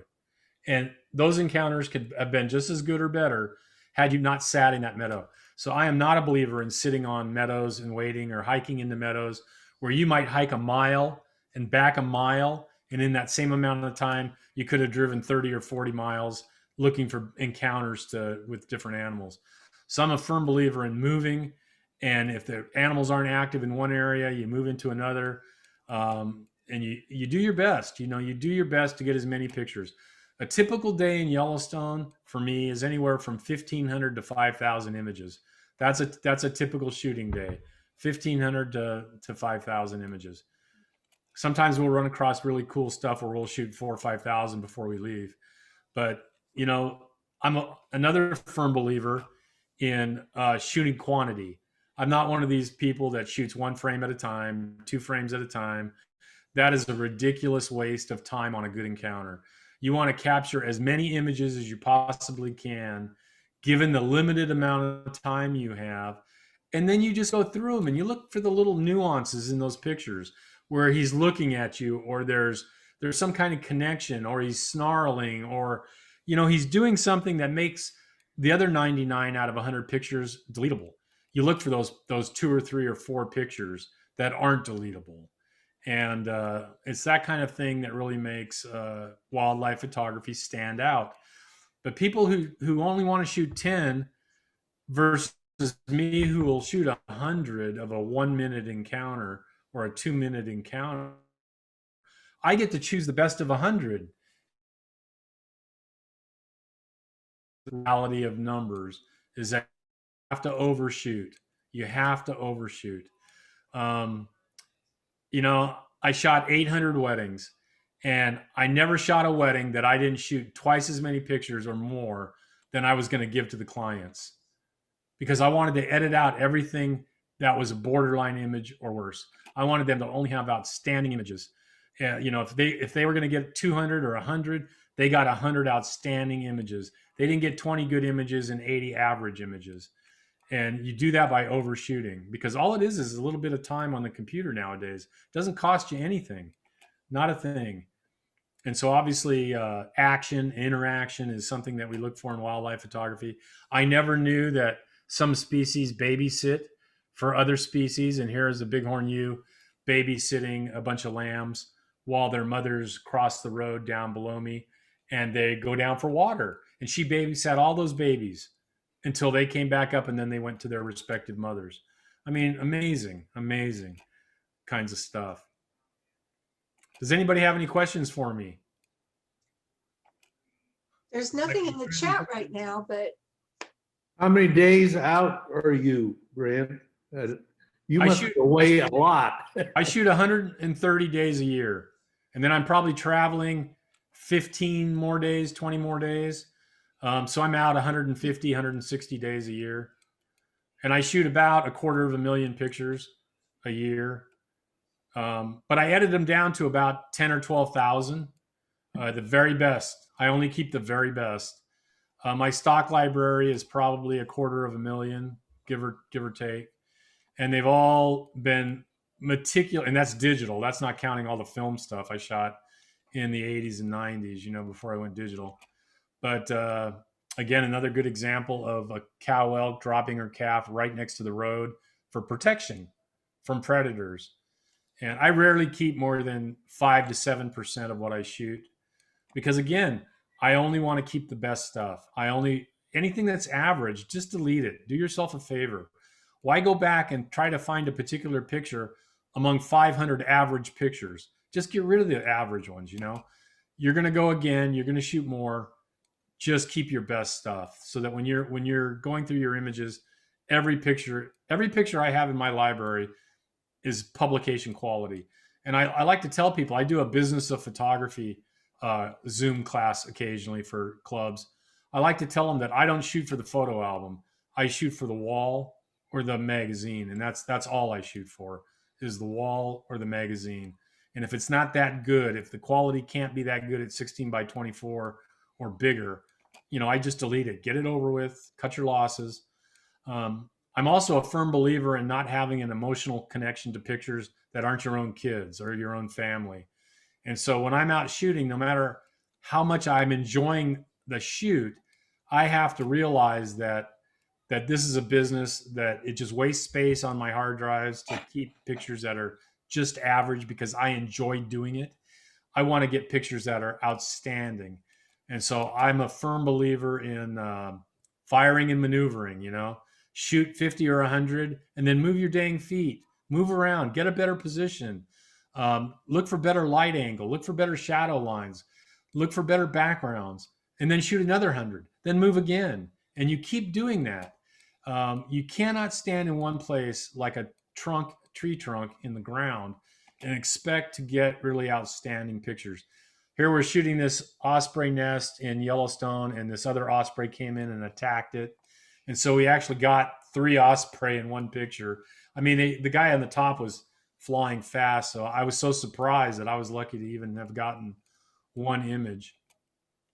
There's a nest just outside of Grand Tetons that's literally the best osprey nest on the planet. It's 30 yards away, slightly below eye level on the road, and you're looking right down into the nest. And in the afternoon, it's perfect lighting. The sun is over your shoulder. And because the river's beyond the nest, they fly from the river up to land on that side. So they're always facing you when they land. And that's a nest I go to every year, and I have gone to every year, year after year after year. There's also great places for great gray owls, which is always a top contender that people want to photograph. This was a sequence that this is one of the reasons you buy high frame rate cameras if you can afford them. The owl took off about 20 yards behind him. He landed about 20 yards farther. So this was about the dead middle. And I shot a 48 shot sequence of that 40-yard flight. And I got 46 sharp pictures. Isn't that amazing? 46 sharp pictures out of 48. There's a That's what a good. Now he's not flying right at me, or I wouldn't have got as many. he's quartering me a little bit because almost no cameras can autofocus really accurately with a subject coming right at you. But because he's quartering a little bit, it held on to his head because he was so close, and it never got into his wings. You know, when you let your autofocus point get into the wings, you're going to lose focus. It's just that cameras can't do that. No cameras can. Yes. Another question? You bet. When you are in a vehicle, how do you deal with good shots on one side? Oh, wait a minute. Well, yeah, I understand. Yeah, and since you don't get out of the vehicle. Well, that's only on Bobcats that we don't get out of the vehicle.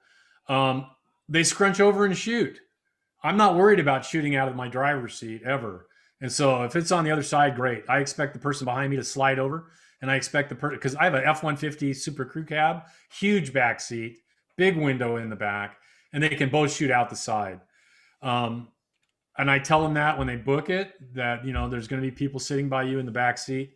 And actually being in the back is much better than being in the front, because if it's on my side, it's much more difficult to shoot past me because I have a steering wheel as well as turning my shoulders in a little bit.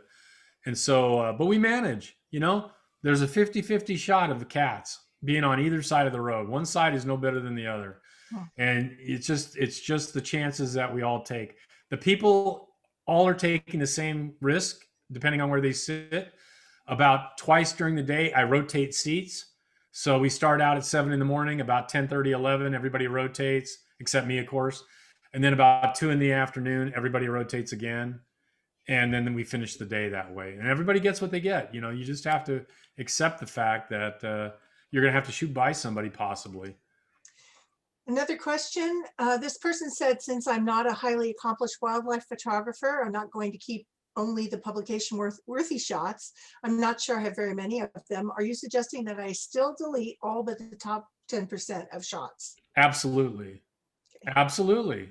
And anybody that goes through a lot of pictures knows that editing, deleting pictures, editing, not processing, but editing. I edit 3 times. The first edit is just a bulk edit to get rid of everything that's not awesome looking on my computer screen. The second edit is to get rid of everything that is duplication. You know, back in the day of film, you always shot multiple frames of everything so that you could submit to more than one magazine because you only had one slide. And so if you wanted to submit to 5 magazines, you had to shoot in-camera dupes. That's what they were called, in-camera dupes. But nowadays with digital, where you can send a file to 1 million people, you don't need dupes. And you don't need an average look on an animal's face if you have an image that's better. So yeah, you could keep, you know, if you had 10 images and they're all fairly close to being facial, just pick 1 or 2 of the best ones and delete the others, because why would you ever use the ones that weren't as good as those 1 or 2? You know what I mean? You would never use them. So thank you. I'm not saying you have to be a professional photographer or be totally talented in everything that you do in photography. I'm just saying that digital files build up over time. And if you don't ruthlessly edit them, you're going to end up with astronomical numbers of files. And I'll tell you how I do it. And a lot of people are going to cry and wince, and they're going to kind of go, ooh. If I get a good JPEG conversion, a large 12 size JPEG conversion from a raw file, I get a clean conversion. It's exactly what I expect it to be. I delete the raw file. I am not keeping raw files. And people will always tell me, well, yeah, but the software is going to be so much better down the road 5 years. Okay, well, that's 1 million pictures down the road for me.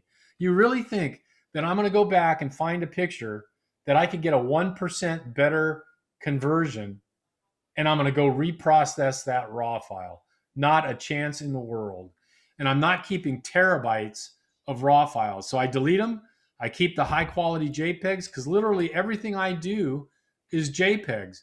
I print fine art images up to 60 inches and they're beautiful on full size JPEGs that come from raw files. I don't print on TIFFs. They're too big, waste of space. I don't print on Photoshop files. I print on high quality JPEGs. I shoot everything in sRGB color.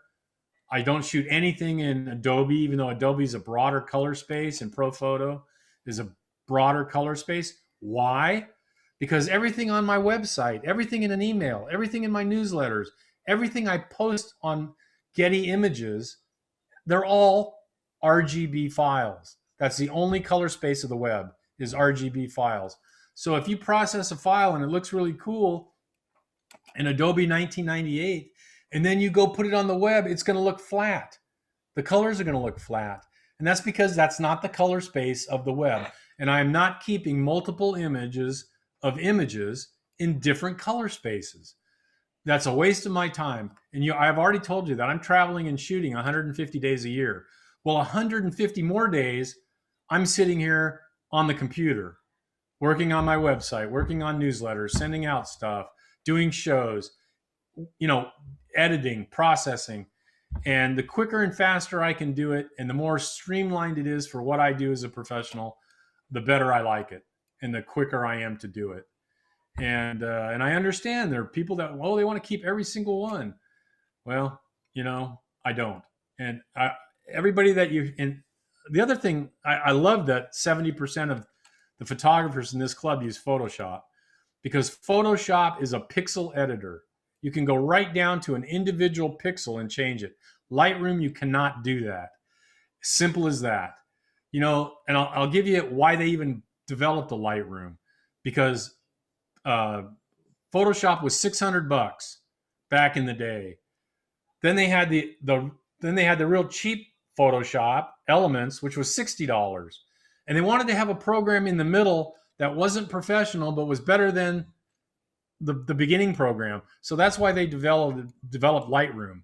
That's all Lightroom is. It's not as good as Photoshop. It does a lot of cool things, automates a lot of tasks for you that you should learn how to do yourself. But that's really all it is. It's a memory hog on your computer. It slows it down, creates multiple copies of files in your hard drives. There's just a lot of reasons not to use Lightroom. And I know a lot of people swear by it, and I'm all for that if they swear by it. But for me personally, doing what I do, I'm not doing it. I shot 100 pictures of this Harlequin drake at Lee Hardy Rapids in Yellowstone, and I got 2 where the blur was good on the water at a 20th of a second, and the sharpness of the duck was right on the money. At a 20th of a second, I'm shooting 500 millimeter lens on a tripod, and I still shot 78 or 80 blurry shots. That goes to show you that once you zoom into 100% on an image, a lot of pictures that look sharp on the back of your camera aren't. So here's a common merganser female also in Lee Hardy Rapids. And one of the great places to shoot in the spring in the morning is to get these Harlequins and these mergansers on the rocks right there at Lee Hardy Rapids. You're shooting them 40 feet away, Amazing opportunities for some of these birds close up. Here's a male common merganser. 2 questions. Yes. Do you use auto ISO? Never. Okay. Does that answer that question? I hope so. And I realize a lot of people will use auto ISO when they shoot on manual. They'll select the shutter speed and they'll select an f-stop and they'll use the auto ISO to balance out the light. To me, ISO is one of your only 2 things that you can do to improve the quality of your pictures. So when your camera bumps from 200 to 800 because the light got bad, if you're shooting a typical average DSLR, you just added a ton of grain to your pictures. Or worse, 400 to 1600. Why would anybody give up the #1 quality setting on a DSLR camera to the computer, which is stupid? Because the computer knows that they program it into the chip that the #1 complaint people have is they shoot too many blurry images. So when you have in a range of say 2 to 800, your auto ISO defaults higher. It'll always default higher except under perfect conditions because it wants to give you that higher ISO, that higher shutter speed. See, here's that baby underneath mom's head again, just like the pronghorn, because it wants to give you that higher shutter speed and thus give you more keepers, not realizing that you're getting more poorer quality pictures in the process. I'll give you a trick that I use that I learned a long time ago, back in the day when you could push film. When you get in a situation where the light is fading and you are not using one of the top censored cameras, either a pro body in Canon or a pro body in Nikon, maybe an 850 even with Nikon, or a 5D Mark IV, good cameras, but not as good as the pro body sensors. I'll explain why to you in a second. The easiest thing to do is shoot in aperture priority, right? You can see your shutter speed in the viewfinder as you're shooting. And when you see it drop below the length of your lens, so if I'm shooting a 500 and I'm usually on a tripod, and I see my shutter speed drop below 1/500th of a second, I know that I'm throwing away more pictures. Instead of bumping it, let's say I'm already shooting at 400. Instead of bumping it from 400 to 800, you just shoot it at -1 compensation. -1 doubles your shutter speed, but it's shooting it at 400 ISO, not at 800 ISO. Now your picture is going to be slightly dark. It's going to look a little darker in the viewfinder. You're going to have to brighten it when you go to process it, but you just doubled your shutter speed, but you kept the same ISO quality. And there better be a whole lot of heads going, oh yeah, that makes sense. Because if you don't do that and you just automatically go to 800, you're throwing away the quality you could be shooting at. And this whole idea of pushing your histogram to the right is bunk. Absolute bunk. Anybody who believes that you shoot a better quality picture by pushing the histogram right to the bright edge on the right side doesn't understand photography. Because most pictures are neutral toned, medium toned picture. That's why your sensor reads everything at 18% gray, because that's the world. 18% gray is the world. And when you get a bright color on something like a white, like on the head of an osprey, automatically you've got to be thinking minus compensation, right? You got to be thinking protect the whites. So you're not going to push the whites out to the edge, because odds are that little line at the bottom of that histogram are the whites. And even though it's just an edge and it's not a big part of the histogram coming up, just the fact that there's a line there tells you that if you push it to the right, you're going to burn out those whites, those white highlights. By shooting those pictures a little bit darker and then using curves to brighten everything except the whites or the highlights, now you've got a normal looking picture, but you've saved the whites. And I mean, that's how you shoot professionally. That's how you don't make mistakes in the field. But anybody that looks at a wildlife, and I'm talking wildlife photography here, I am not talking landscapes. Landscapes, whole nother animal in shooting landscapes. Isn't that cool? The beaver using his tail to rudder in the current, so he stays in the same spot, using that as a rudder. Very cool. Snowshoe hare just starting to change colors back in the spring in Yellowstone. And the lynx, every year they get 1 or 2 more lynx tracks in the park.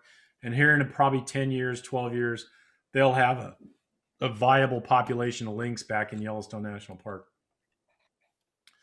I shoot a lot of grizzly bears. I've shot so many grizzly. Now this is the quad sow from 2010. This is not 399 down in the Tetons. This is the quad sow in 2010. She had 4 cubs. I had 5 15-minute encounters with her over 5 days on a safari. And we just got amazing pictures like this. I mean, we just got stuff that you couldn't pay enough money to get. It was just, and you know, one thing about animals that I've found in my 36 years is that they're habitual. They come back to the same meadows every year. They eat in the same areas. They eat the same food. Look at the claws on that sow. Wow. Don't want to touch those babies. And as a photographer, you can use that as part of your tactics, your field tactics in photographing animals. See, I lost a little of the white on the head of that second-year grizzly cub there. I love this. The dangerous bear ripping down the dangerous bear sign. That's pretty cool. Pretty cool. Again, neutral tones. What whites do I have to push to the right in this picture? Absolutely none. There's no reason to push your histogram to the right in this picture. I understand the reasoning for it. There's more, there's more bands of contrast, light contrast on the right side of the histogram than the left side of the histogram. And so you have more shades of gray. But that doesn't mean anything when when most of your pictures are neutral toned. It really doesn't.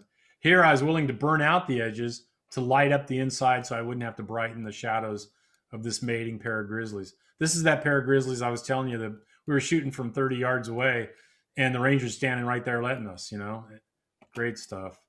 This is a very famous grizzly. This is when she was a 3-year-old. I'm not going to tell you her name because I don't believe in naming bears. It's a wild grizzly. But again, this is on the north shore of Yellowstone Lake, probably the very best grizzly area in the entire park. And in the fall pictures I'm going to try and get to here quickly, this is her on the left with her mother before her mother kicked her loose, who also has a name that I won't say. But I would have people come up to me, hey, is that this bear or is that bear? And I would say, it's a wild grizzly bear. I'd get shooting if I was you and not worrying about the name of the bear, because people only want to shoot them sometimes because it's got a name, $3.99 or some other name, The Park Service left snowmobiles out one year. This grizzly sow tore that snowmobile to pieces. I posted this picture on Facebook. The next day, the Park Service had moved the snowmobiles. So somebody saw it. Here's a bear that's been in a fight with a boar. Notice a patch of skin missing above her right eye. I had heard a report 2 days before that a grizzly boar had killed her cubs. And yet 2 days later, here she is. There's one cub. Here's the second cub in the background. And she won that fight protecting her cubs. Here's a bear that took a face full of quills in the Tetons last spring. They'll eventually fester and work their way out. But, it teaches these bears to leave those porcupines alone. Here's a bear being a bad mother right on the top of about a 200-foot cliff right at sunrise, which is why we're out so early. And the cubs are wrestling and playing on the rocks as if they don't have a care in the world. Okay, I'm going to get through these fall pictures really quick because I know I've spoke for longer than the hour. One thing about the fall is we're combining more landscape images like Schwabacker's Landing here on the Snake with the wildlife photography because it's just so stunning in the fall. It's just so stunning. All of my safaris to Yellowstone, all my bobcat safaris, quite a few of the other ones I do, they all sell out every year. And so if you're ever interested in these, you got to sign up in advance. You got to sign up 3 or 4 months in advance, or this, because I only take 7 or 8 people. Again, morning in the fall on the Oxbow, Slide Lake, right in the middle of Lamar Valley, the Cottonwoods. All right, let's get to the animals. Again, the foxes are having to mouse more now because the grass isn't green and soft. It's bristly. They make more noise going through the grass. And so we get more opportunities to photograph them. Whoops, same picture. This is about a 50-mile-an-hour wind blowing. That's kind of cool, all this fur getting blown back. That's the biggest moose I've ever photographed in the continental U.S. They have bigger bulls up in the Alaskan moose, but that's literally the biggest bull moose I've ever photographed. And again, they like to name these moose in the Tetons. The best place to go in the Tetons for moose is always the Gros campground, which pronounced Gros, which is pronounced Gros in French because it's a French name, and Vent is Ventre. But the Gros campground area along the Gros River, always the best place for moose in the Tetons. These are all in the fall. Their calves are getting bigger. Here's one crossing the river. Sometimes you get them fighting. I mean, this one is watching a bull that's about 200 yards away right at sunrise, right as the sun is coming up. We were actually shooting a grizzly bear up the road, and this is a dirt road, and we came back on this road and found this bull right out in the middle. Again, we get a lot of wolf encounters, but we don't get wolf encounters like this every trip. I mean, this is rare. This is a black wolf. He's got an elk rib in his mouth. There's a baby wolf to the right, another adult wolf to the left. And this next shot is kind of cool. That's an elk leg. And this wolf is just carrying off the elk leg from this kill. One of the better grizzly bear wolf areas in the park that very few people know are the Twin Lakes area. South Twin Lake, North Twin Lake, south of Swan Flats, which is south of Mammoth Hot Springs, but north of Norris Junction. So you're taking Norris Junction on the west side of the park north toward Mammoth. The Twin Lakes area and Swan Flats, all good, really super good wolf grizzly areas. Here's the best shot I've ever taken of a mother wolf with her baby. I mean, they're just identical. They're just identical. And the fact that she doesn't have a collar just makes it that much better for me because there's no collar showing. But the male had a collar. But she's an alpha female. She's 145 pounds, 150 pounds. And it's not that she's any taller than a German Shepherd. She's wider. She's probably 8 inches, 10 inches wider than a German Shepherd. That's where they carry a lot of that weight in their bodies. Again, this is a late fall day up on Mount Everts. Draw the line in your mind from one end to the other, and you'll see it goes through the eyes. Full curl ram right at sunset. Fun stuff. We get more otters. I get more otters in the fall for some reason. They're bigger, they're more active. And of course, you're shooting in sequences. I'm shooting 5 or 10, 15 pictures at a time every time I touch the trigger, because you can't touch the trigger quick enough to get this shot. You can't see the water droplets and touch the trigger and get that shot. It has to be part of a sequence. And so in wildlife photography, you turn your camera up high, your motor drive up high, and you let her rip.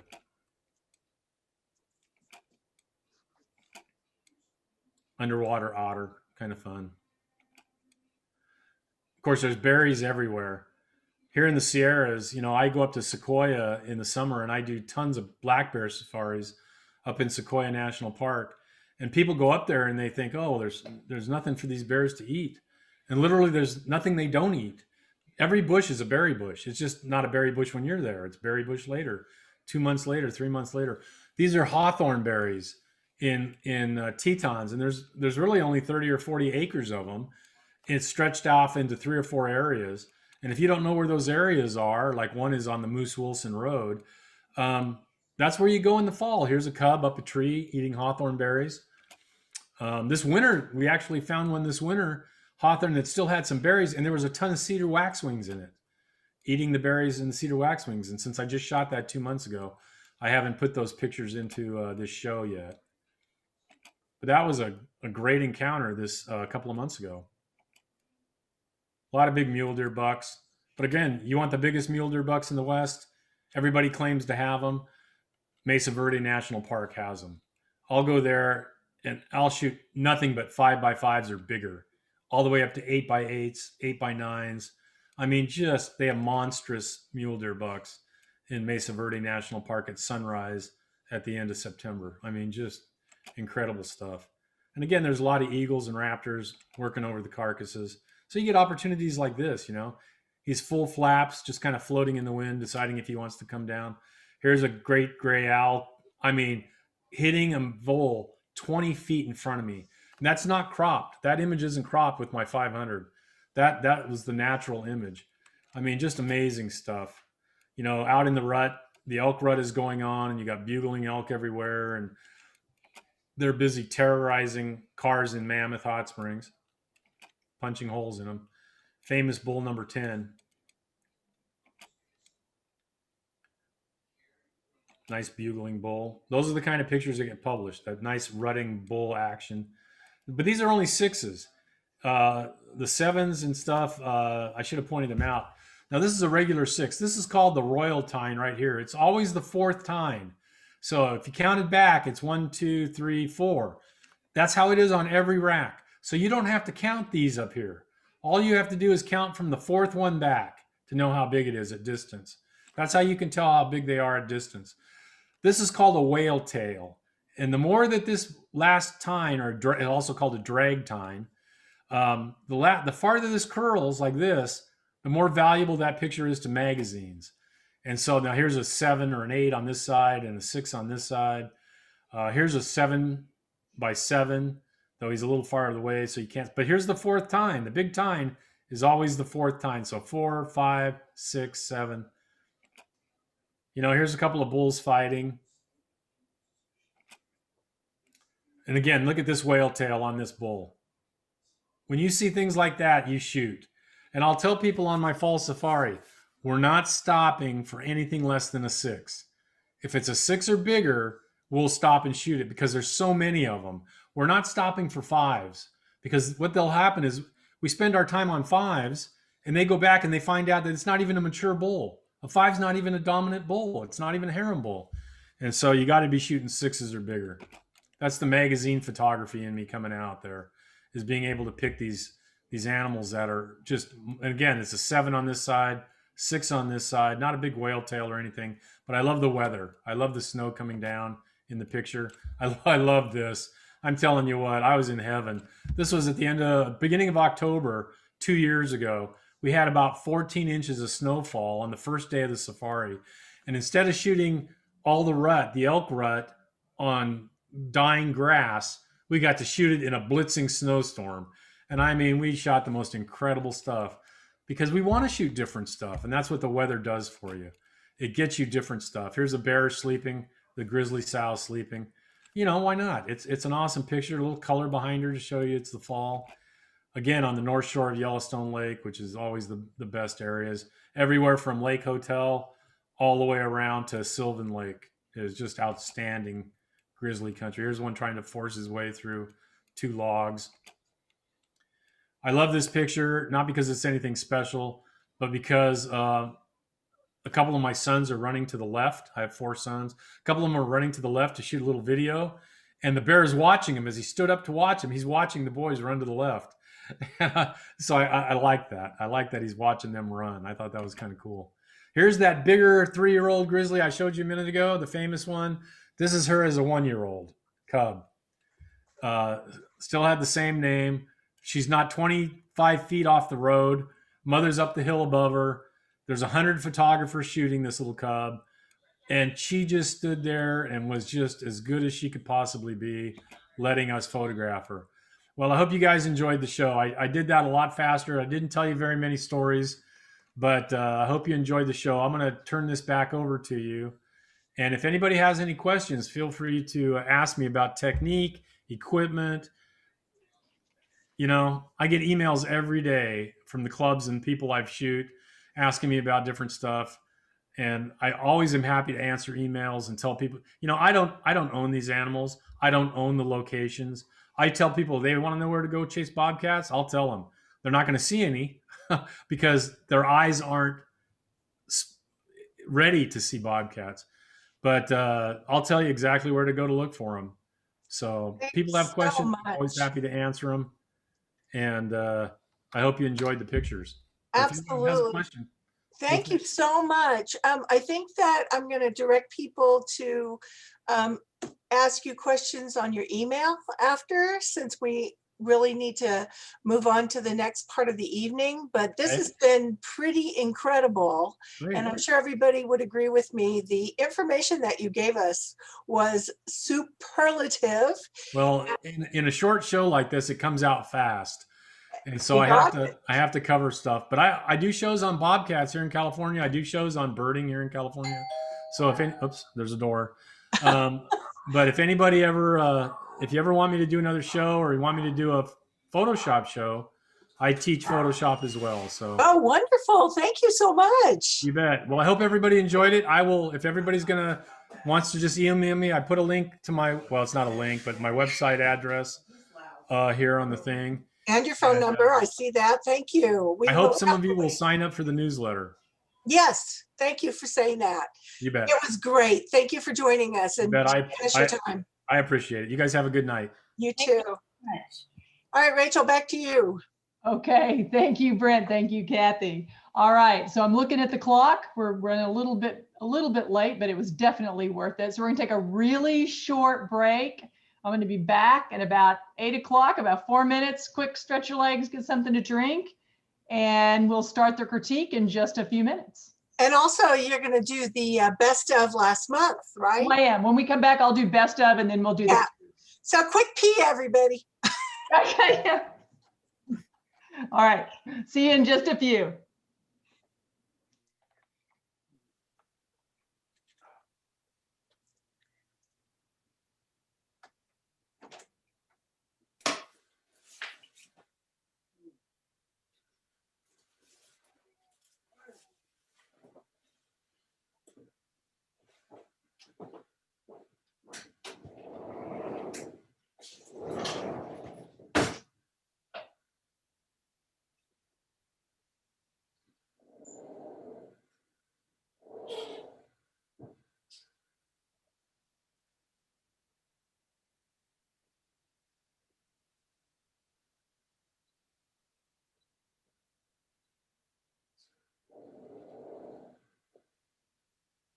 Wow, is that good or what?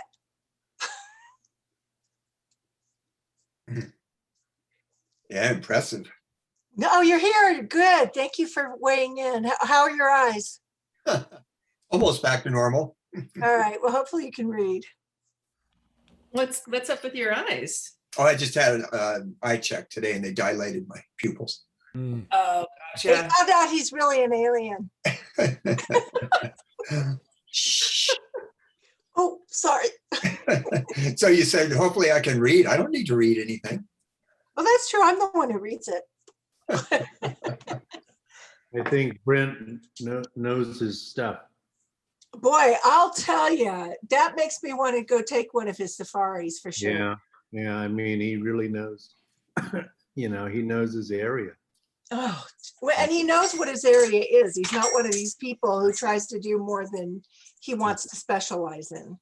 It was pretty impressive. I thoroughly enjoyed that. Yeah, thanks to Anne. She's not here, but when she comes back, I'm going to have to really thank her because she's the one who suggested we have him. And wow. Oh, wow. He was challenging some of my assumptions. I'm like, wait, really? That's what I'm supposed to do? Okay. Well, I agree. I'm going to try it. Yeah, me too. I agree about the histograms and the -1 compensation and Lightroom. I never saw the point in Lightroom myself. Oh, interesting. Yeah. Yeah, Rachel, he attacked your Lightroom. I know, my beloved Lightroom. I like Lightroom. I do too. I love it. So. Well, I was surprised because Lightroom, I believe, was actually designed for wedding photographers. I thought so too. I agree with you. Oh, interesting. Yeah, and I agree with you, Peter, in general. I think it was designed for photographers, whereas Photoshop was designed for Photolab people. Oh. It was done with Photolab thinking, whereas Lightroom was done with photographer thinking. Okay, that makes sense. So, Kathy, do you know how much he charges for his workshops? Yeah, it's on his website. You just go to Photo Safaris. Yeah. And, I'll go look at it. Well, I can read you a few. Which one would you be like? For instance, May 23rd. Winter, the early ones. Right, May January or May whatever. 23rd to 28th, which is Yellowstone Grand Tetons, for 5 days. It looks like $1,800, and it's sold out. Okay. Yeah. Okay. All of his Right. Yellowstone trips are sold out this year. Oh, wait, Wednesday, October 6th through 12th, which is very expensive. It's $2,100. That is not sold out. But Is he including lodging and meals? I don't think so, but let's see. I would be Those prices are pretty reasonable. You know what? It doesn't say here. I wouldn't think so. Yeah, those prices are too reasonable to include Well, those. Mark and I were just looking at prices in Yellowstone for June for hotels, and we're talking $300 to $400 a night. So, for 5 days, you add that to these. I want to go in the winter. Yeah. Oh, that's the best for sure. I've been there in June, and it snowed. Wow. I had that experience. We were getting some of those moose pictures, but it was snowing. Gotcha. All right. Well, I'm going to kick this back off. All right. All right. Everybody got a quick break. Sorry, but we want to keep moving here tonight. So I'm going to move to announcing the winners of the best Wi-Fi category for the March submissions. So I'm going to share my screen with you guys and read off.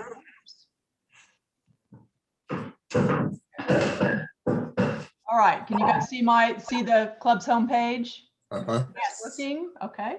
All right. So the assigned subject of silhouette, the winner is Michael Quinn. This is entitled Surfer Silhouette. Next category for architecture, the winner is the Stave Church, Norway, taken by Barbara Summers. Next category for fauna, the best image was Japanese Tit Drinks from Icicle by Janice Rosner. Flora, best of flora is Cactus and Passing Storm by Eric Ingalls. Best natural landscape was Colorful Lenticular Sunset by Tom Quinn.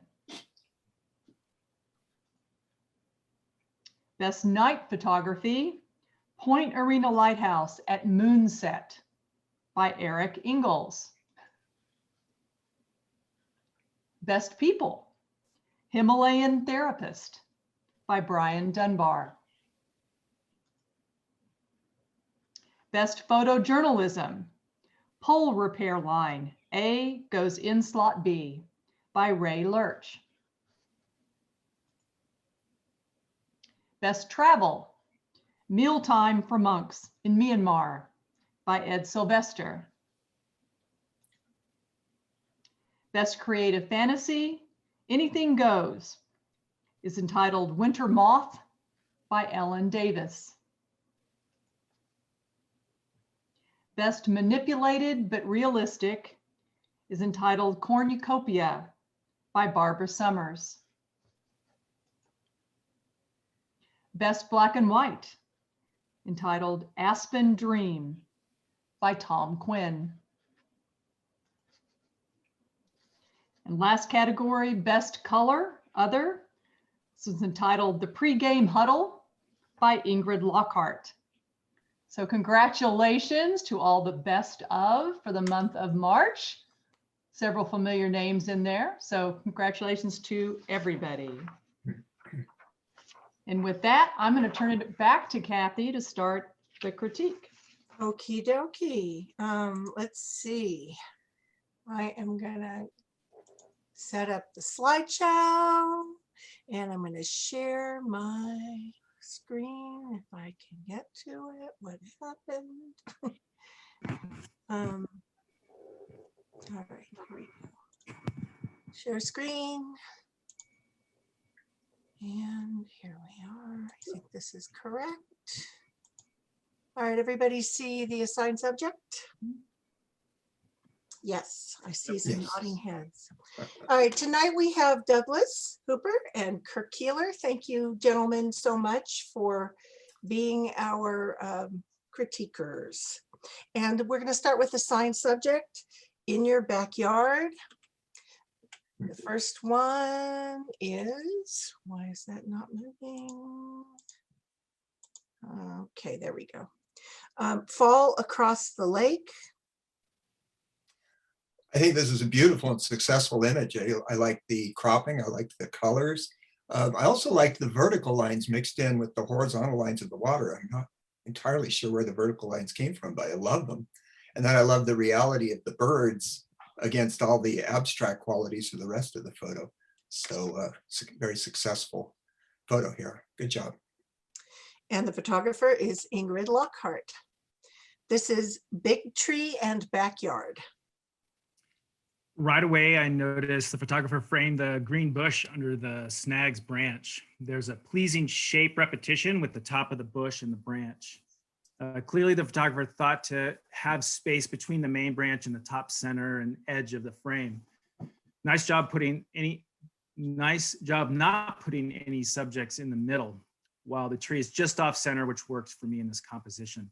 I'm wondering if the house could have been repositioned in the composition. It touches the snag, creating a merger. Even a slight bit of separation between the two could strengthen, even add more balance. All in all, it's a good photo with great color treatment. Okay. The photographer is Larry Leffman. Next is The Guardian. I'm sorry, Looking for Me.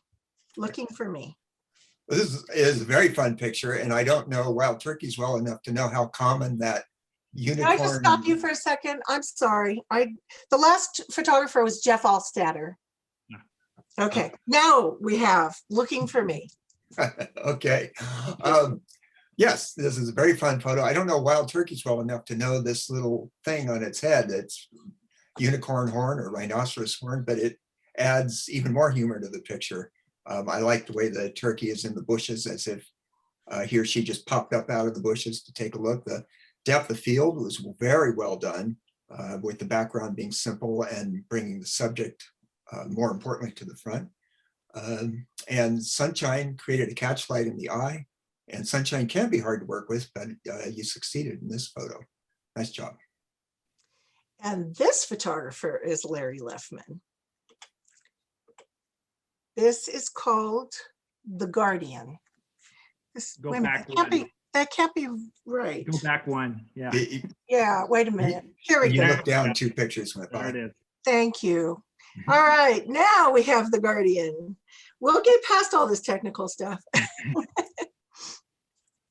I'm first drawn to the 3 complete elements to this wildlife photo: the quail, the rock, and the bush. All elements feel in balance and with each other. I also appreciate the photographer showing the viewer the quail in what appears to be its natural habitat, as opposed to being on the sidewalk or a fence or something other man-made like that.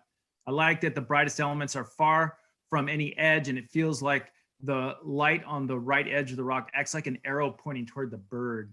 I'm wondering if the photographer tried any other compositions. The quail is right in the middle, putting the bird in either the top or bottom thirds of the horizontal plane could help. Catching wildlife in a moment is probably one of the most challenging photographic feats. I like that we see this male quail in side profile, highlighting its top notch and face detail while capturing the beauty of its body feather pattern. And the photographer is Ray Lurkey.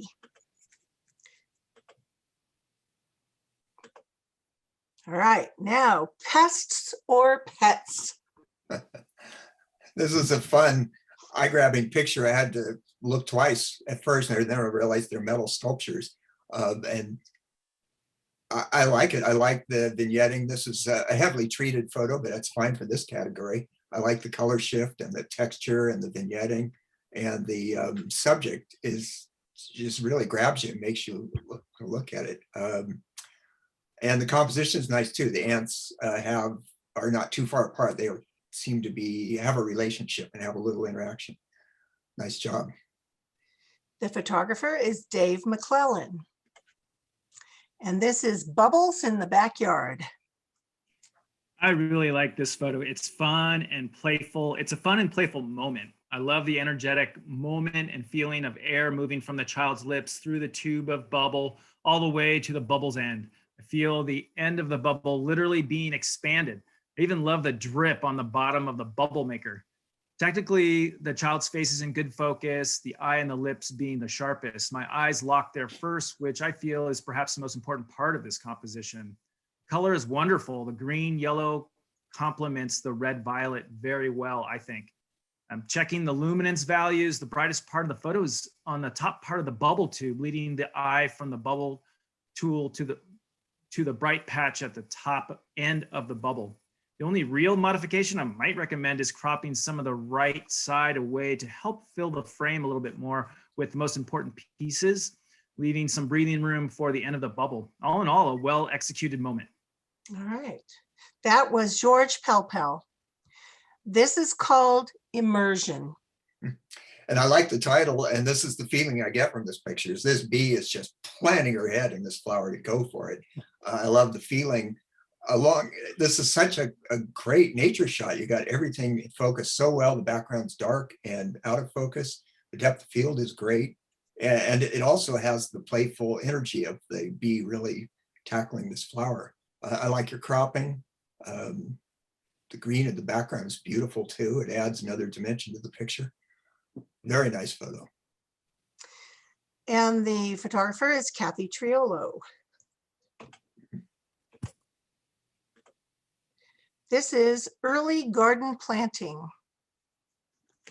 This is a well-seen photograph, an expression of the simplicity of lines. I like the light dark repetition of the lettuce plants.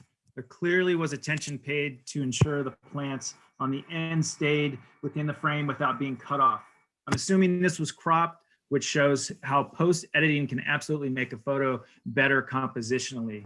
The only thing that might help this photo is darkening the top right edge, the bright yellow semicircle, as well as the sunny portion of the ground at the bottom edge of the frame. In the end, this photograph's S structure with repetitive shapes is a wonderful example of simplicity in an abstract photo. The photographer is Gary Kartstaffner. This is fancy meeting you here. Another fun photo with playful energy. Nice, even lighting. It's kind of subdued and a cool color balance to it. Could have been warmed up slightly. And I think my main comment on this is the focus of the picture is the squirrels' faces, and quite a bit could be cropped off the left, right, and top. And the rectangle in the middle, just around their heads, just behind their elbows and above their ears, I think would make a more powerful picture. But you caught a great moment to work with. These squirrels are very engaging. Nice. The photographer is Mark Davis. This is Scrub Jay at home. Another great example of wildlife in its natural surroundings. The focus plane appears to be strongest on the bird and the lit area of the tree kind of behind it there on the bottom, with my eye working back and forth in that area, providing me time to hang out with the bird, which works. Brightest area of the photo is well off the lower right edge, so my eye doesn't migrate off the image. While there's great sharpness in the jay's wing and belly feathers, the face is not as sharp. I'm wondering if the photographer took multiple images of this moment and if one has more sharpness on the head, particularly the eye. Despite that, the photo is a great representation of a scrub jay in its habitat with great color treatment of this bird. I love the white eyebrow. And the photographer is Lucy Tatro. This is Backyard Beauty. So here's an example of a photo with a very high contrast range, and the photographer made it work. There may be a slight loss of white detail in the petals, but I think overall it's successful. The composition was nicely thought out. I think it has a nice balance to it. The background is plenty dark. Yeah, I think that's it. It's a nice treatment of this setting. And the photographer is Bernadette Sylvester. And this is Good Morning from Lake of the Pines. This panoramic image has some key hallmarks of a good landscape photo. The drama of the clouds immediately draws my attention, in particular, the fog-shrouded trees at the far end of the lake. Another hallmark is the reflection in the lake. It feels like the photographer paid attention to visual weight here, placing the sharp, tall trees and the reflection in that thirds area on the right, while balancing it with the lightly fog trees and clouds above and its reflection on the left thirds of the photo. Color treatment's accurate with the light on the right edge of the photo, a nice gold tone that feels like it's taken early in the morning. My eye does tend to grab onto that golden area, which is very close to the right edge of the photo. I might recommend dimming that area down a little while brightening the weighted areas I discussed earlier. I think this would allow my eye to migrate in a circular fashion more, thus keeping my attention to what I feel are the most important features in this composition. All right. And the photographer is Rachel Rosenthal. This is Backyard Water Iris and Japanese Maple. Personally, I love this photo. It just really works for me. I like the reflection in the water of the sunlit golden maple leaves. I love the, I already forgot what the name of the grass was, going to the water, how delicately it touches the water, and then its shadow, and yet in a way it's so severe and sharp and delicate at the same time. It's kind of a unique composition. I think that works well. Yeah, that's it. Nice job. All right. The photographer is Tom Quinn, and that finishes up our assigned subject in your backyard. And you guys have beautiful backyards. I think so. And now we are in the abstract category, and the first photo is Mother Nature's painting. I'm a personal fan of abstracts in the landscape, and this photo showcases many good elements. The photographer found two clear, dark vertical lines placed nicely in the thirds area that really help break up the orange strata layers and add some balance. The composition has many repeating triangle shapes that offer pleasing repetition and scattered attractively throughout the scene. Perhaps my favorite element to this photo is how the main dark vertical lines break into the smaller versions at the top of the scene. It leaves me with a very upward positive feeling. There really isn't much I can offer to improve this image other than perhaps darkening the lower left horizontal yellow strata band, mainly because it sits on the left edge of the frame. Otherwise, it's impeccable scene abstract that has me asking for more. And the photographer is Janice Rossner. This is Frost on the Windshield. Boy, are those some vivid blues. This is a successful abstract. It's a nice composition. There is the one bright mark in the upper right on the edge that draws the viewer's eye up there. I might have controlled that a little more. Other than that, I think this is well done and put together well. I love the color palette, and there's some surprise greens down there in the lower right. Nice. And the photographer is Jerry Thomas. This is Time for Reflection.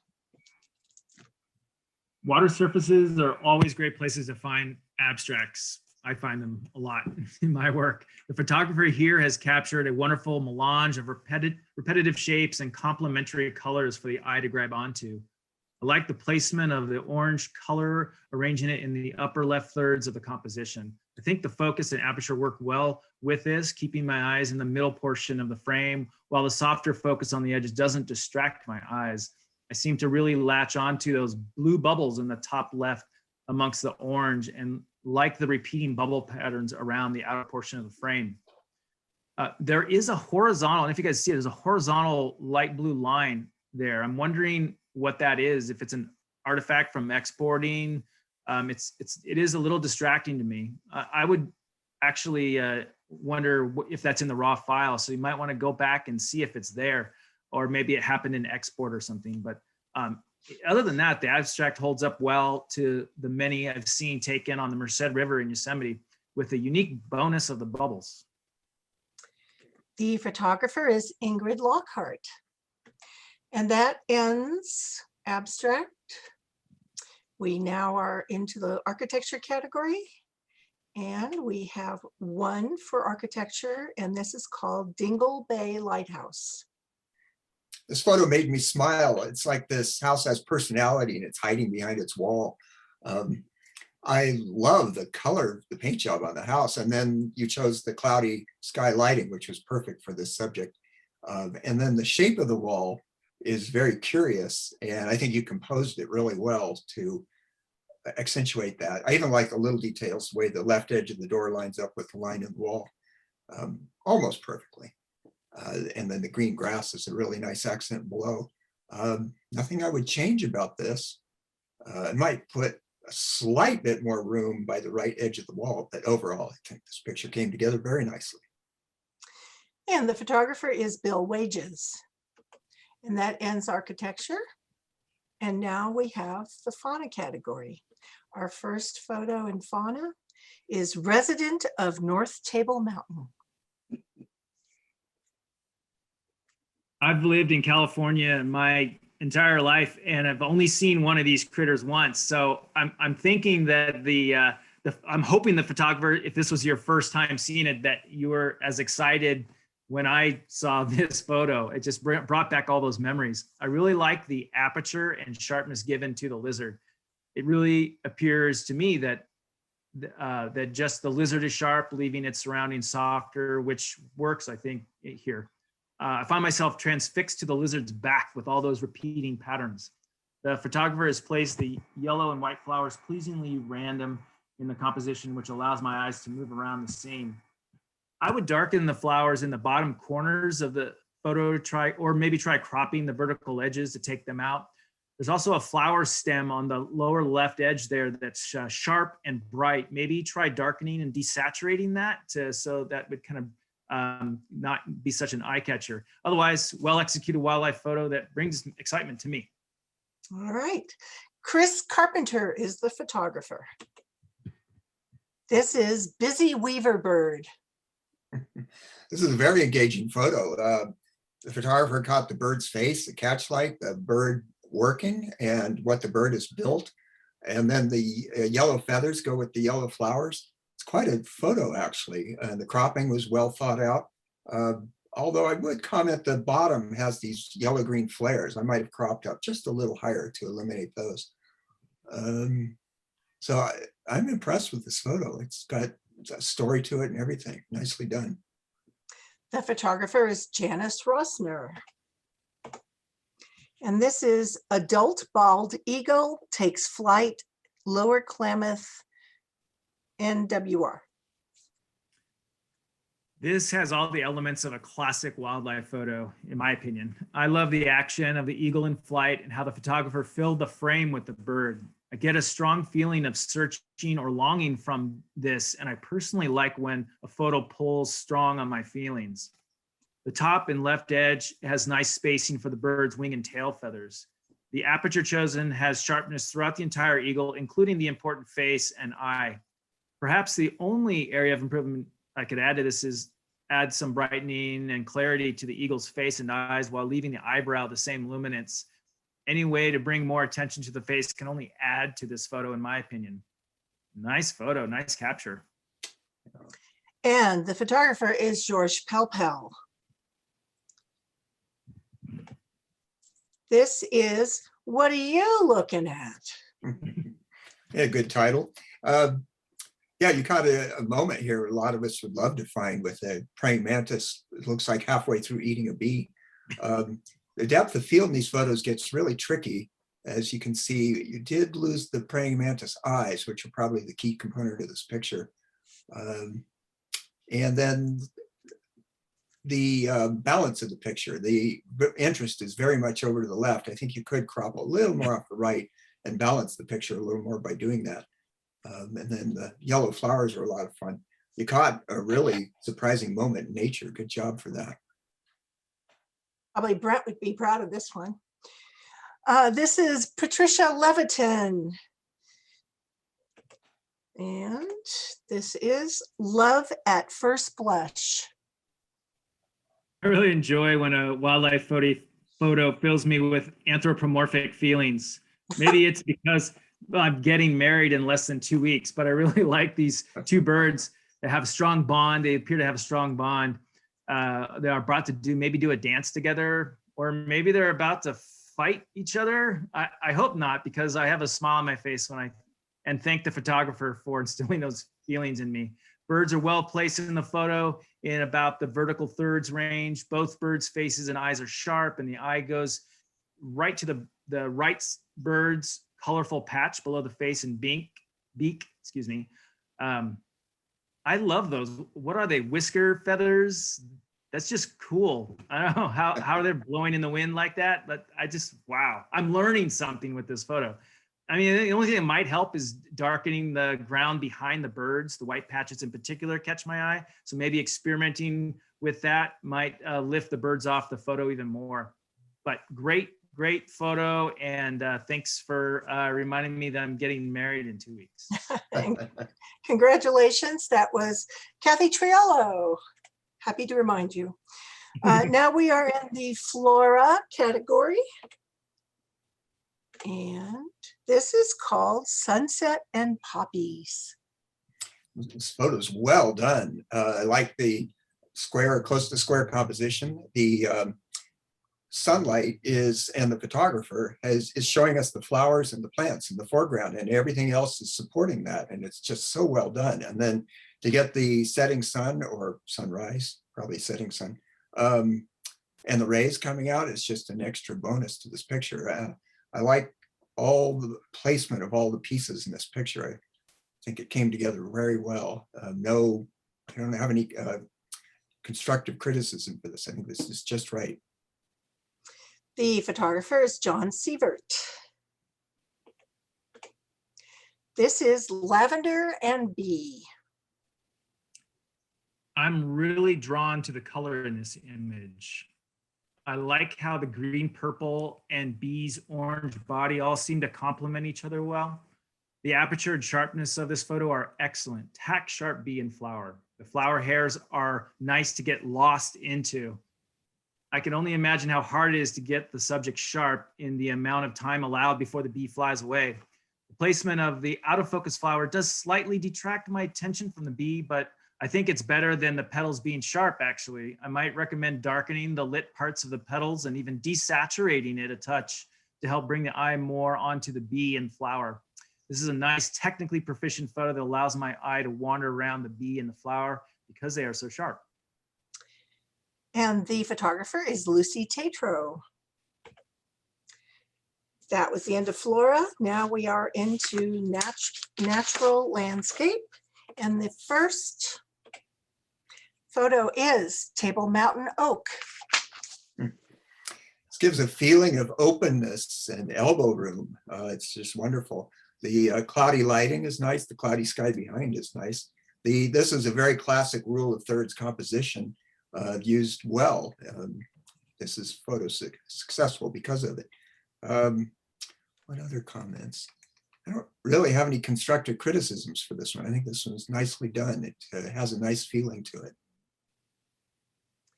And the photographer is Eric Engels. This one does not have a title. So take it away, whoever's. Hopefully you guys can hear me. It looks like I have an unstable internet, but I'll go ahead. I'm immediately drawn to the foreground on this image, most likely due to the sharpness of it and the vibrant green of what appears to be seaweed. The photographer has used nice composition balance with the foreground seaweed and background landscape. I might recommend cloning out what appears to be a tiny strip of land on the right edge where the ocean meets sky. It's a heavy element that brings my eye to the edge of the frame. Otherwise, this is a wonderful photo with good color treatment that has a great special feel to it. The photographer is Brian Dunbar. This is spring in glory at Table Mountain. Well, this is a beautiful wildflower picture.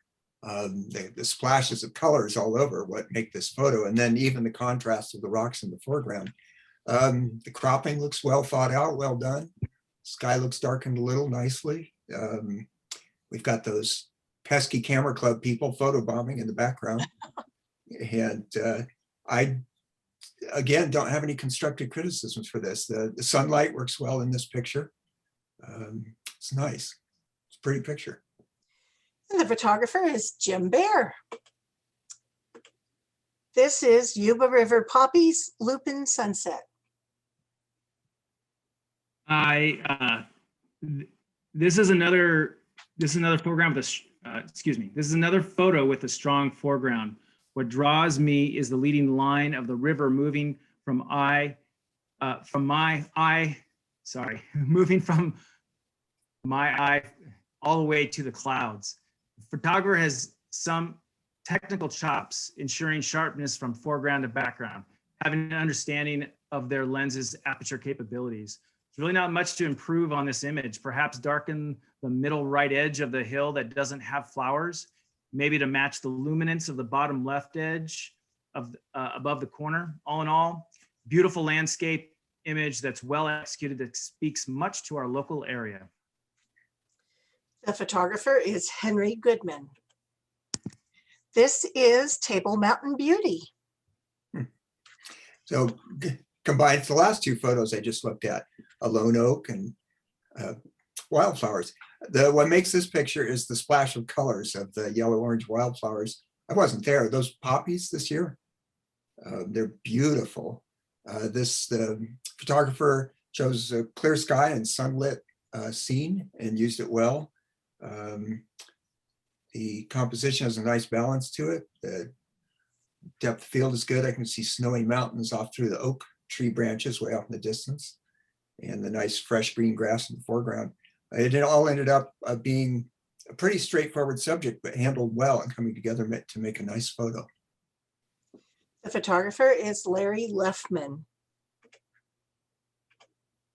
This is Scotchman's Creek Waterfall. I like the composition of this image, having the waterfall just slightly to the right of center.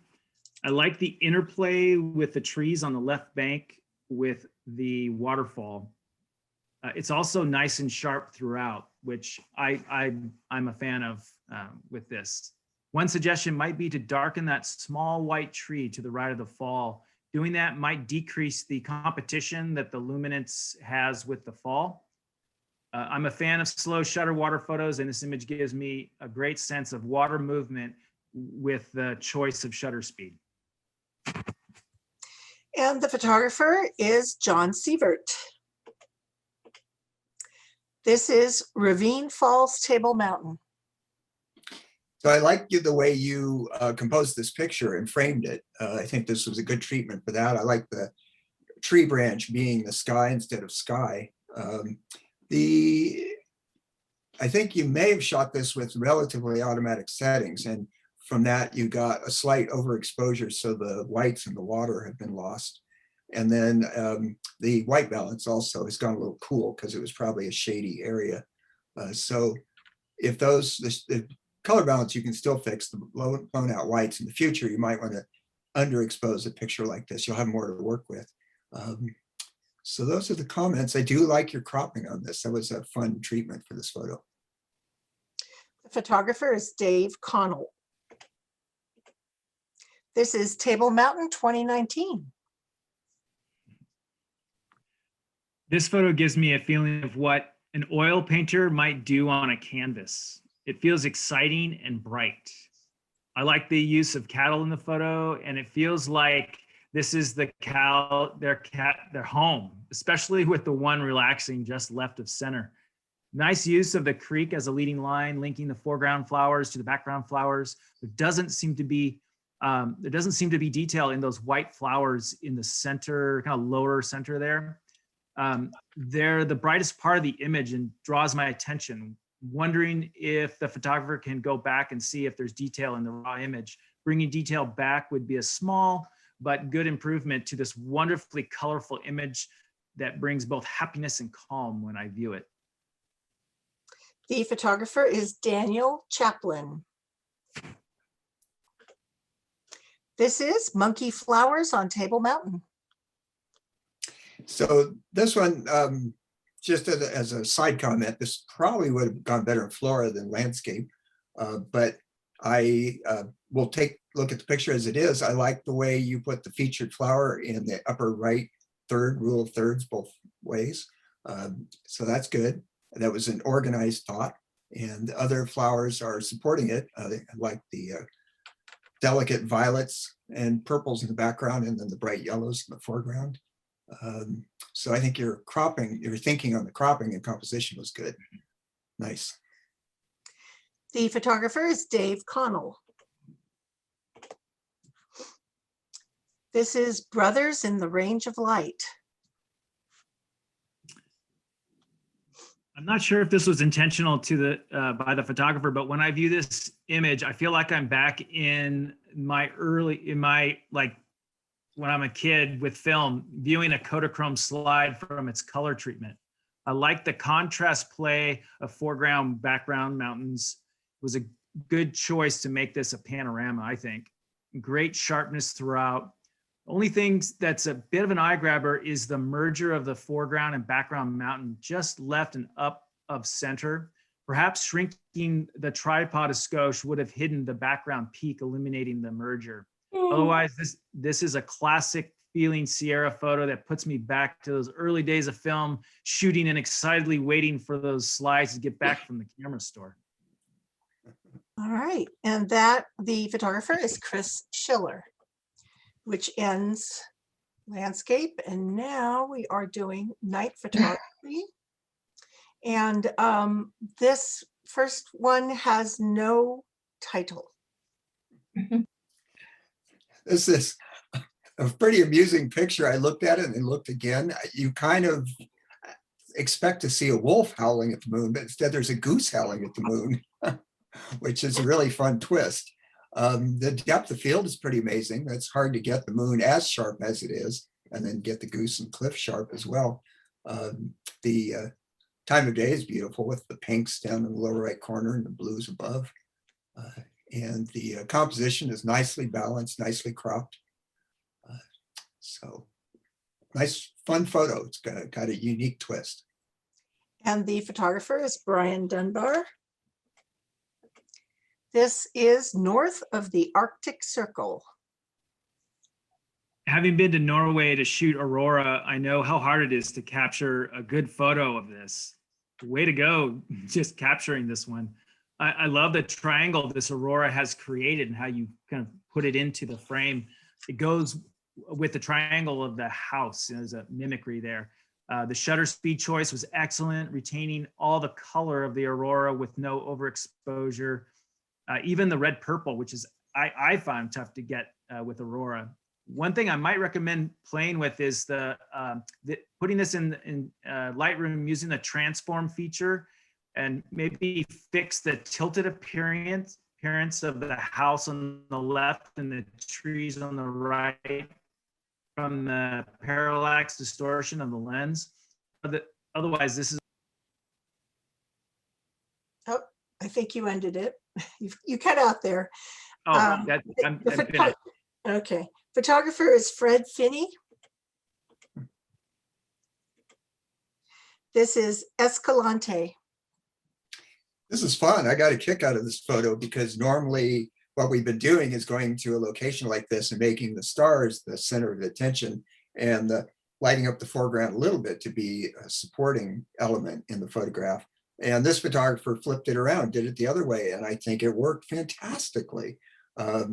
The photographer used a light that was a little to the right of the camera to paint in the foreground and make it the central subject. And it's certainly a strong enough foreground to hold the viewer's interest.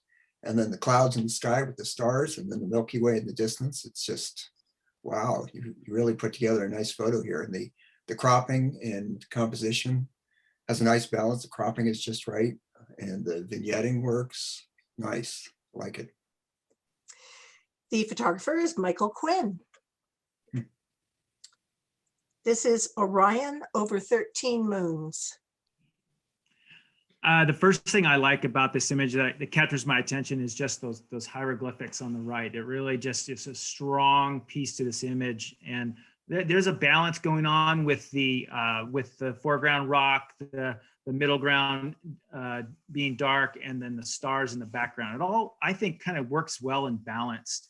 The only thing, I think there's two things, maybe it might look a little bit not sharp there in the foreground. And believe me, I'm a night photographer. It's so hard to get these things sharp, but it looks a little unsharp. And I sometimes, there is some foreground or the middle ground has some detail, but maybe there's a way you could have gotten more detail in the foreground that might have helped. But otherwise, this is a really cool picture that matches the stars with those circles in the rock. The photographer is Chris Schiller. Now we are in the people category. There is only one, and it's called Cousins. Well, it goes without saying, this is an adorable picture. It's a special moment. The photographer has nice, even lighting. Black and white treatment is nice. The photographer is a little more zoomed out for context, which is a good choice. I myself might have come in and zoomed in a little more closely to the faces and arms. If the photographer is going to stay zoomed out to this level, I would still take a little bit off the left. For me, that would make the picture feel a little more balanced. Those are just a few of the comments I thought of, but of course, overall, this is a very successful picture of a newborn and a young cousin. Nice. The photographer is Rachel Rosenthal. And now, photojournalism. This first one is Soul Play Festival 2017, California. This photo just screams excitement, fun, joy. Like there's just a life quality that I really find pleasing in the singer, in this. And even, the background, she's nice and sharp in the image, and the drummer in the background is a little out of focus, but he's got a smile on his face. So it really lends to a wonderful moment the photographer captured with this band. There really isn't much everything looks kind of well balanced and everything. And I don't know, maybe that her little thing that she's wearing around her neck is a little bright. I mean, maybe darken that so you really can land on her face a little bit more. But it's, I don't know, small stuff. I think it's a well executed photo of joyfulness. Photographer is Shelby Cohen. This is disc golf tournament player. This tells a good story. The tree is very visually exciting all on its own, and I can see the disc that this player threw, and how he's keeping his pivot foot down. And it even took me a couple seconds to find the goal he's aiming for. It's the over on the right. There's the legs in white shorts, a little disconcerting. In the picture, actually, I held my hand up and cropped just inside those legs, and the picture still works pretty well with a significant portion cropped off the right side. So that's a possible choice. And the lighting, the photography was handled well with the sun and shadows coming through. That's challenging lighting, and you did it just right. So nice job with that. Good. Photographer is Chris Carpenter. This is timber. I really like the action in this photo, that, you know, at least that it portrays, and that, you know, it's a human endeavor that's creating this. And I like the black and white. It gives it kind of a classic feel, kind of a workman's classic feel to it. You know, the really maybe cropping out a little bit of this left edge to kind of bring the space in a little bit more, and even on top, just to bring that everything more together and simple, I think could work with this. Otherwise, a great moment that you got here in this photo. And the photographer is Mark Davis.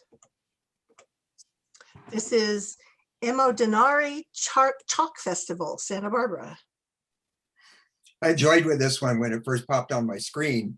And actually, you don't want to know the background. It was first appearing on my screen in a people category. And I thought, hey, wait a minute, that's a painting or a drawing. And then I saw the hand and the knee of the artist. I thought, that's really cool. And I think as a photojournalistic photo, it's even better. That's the right category. And it tells a great story.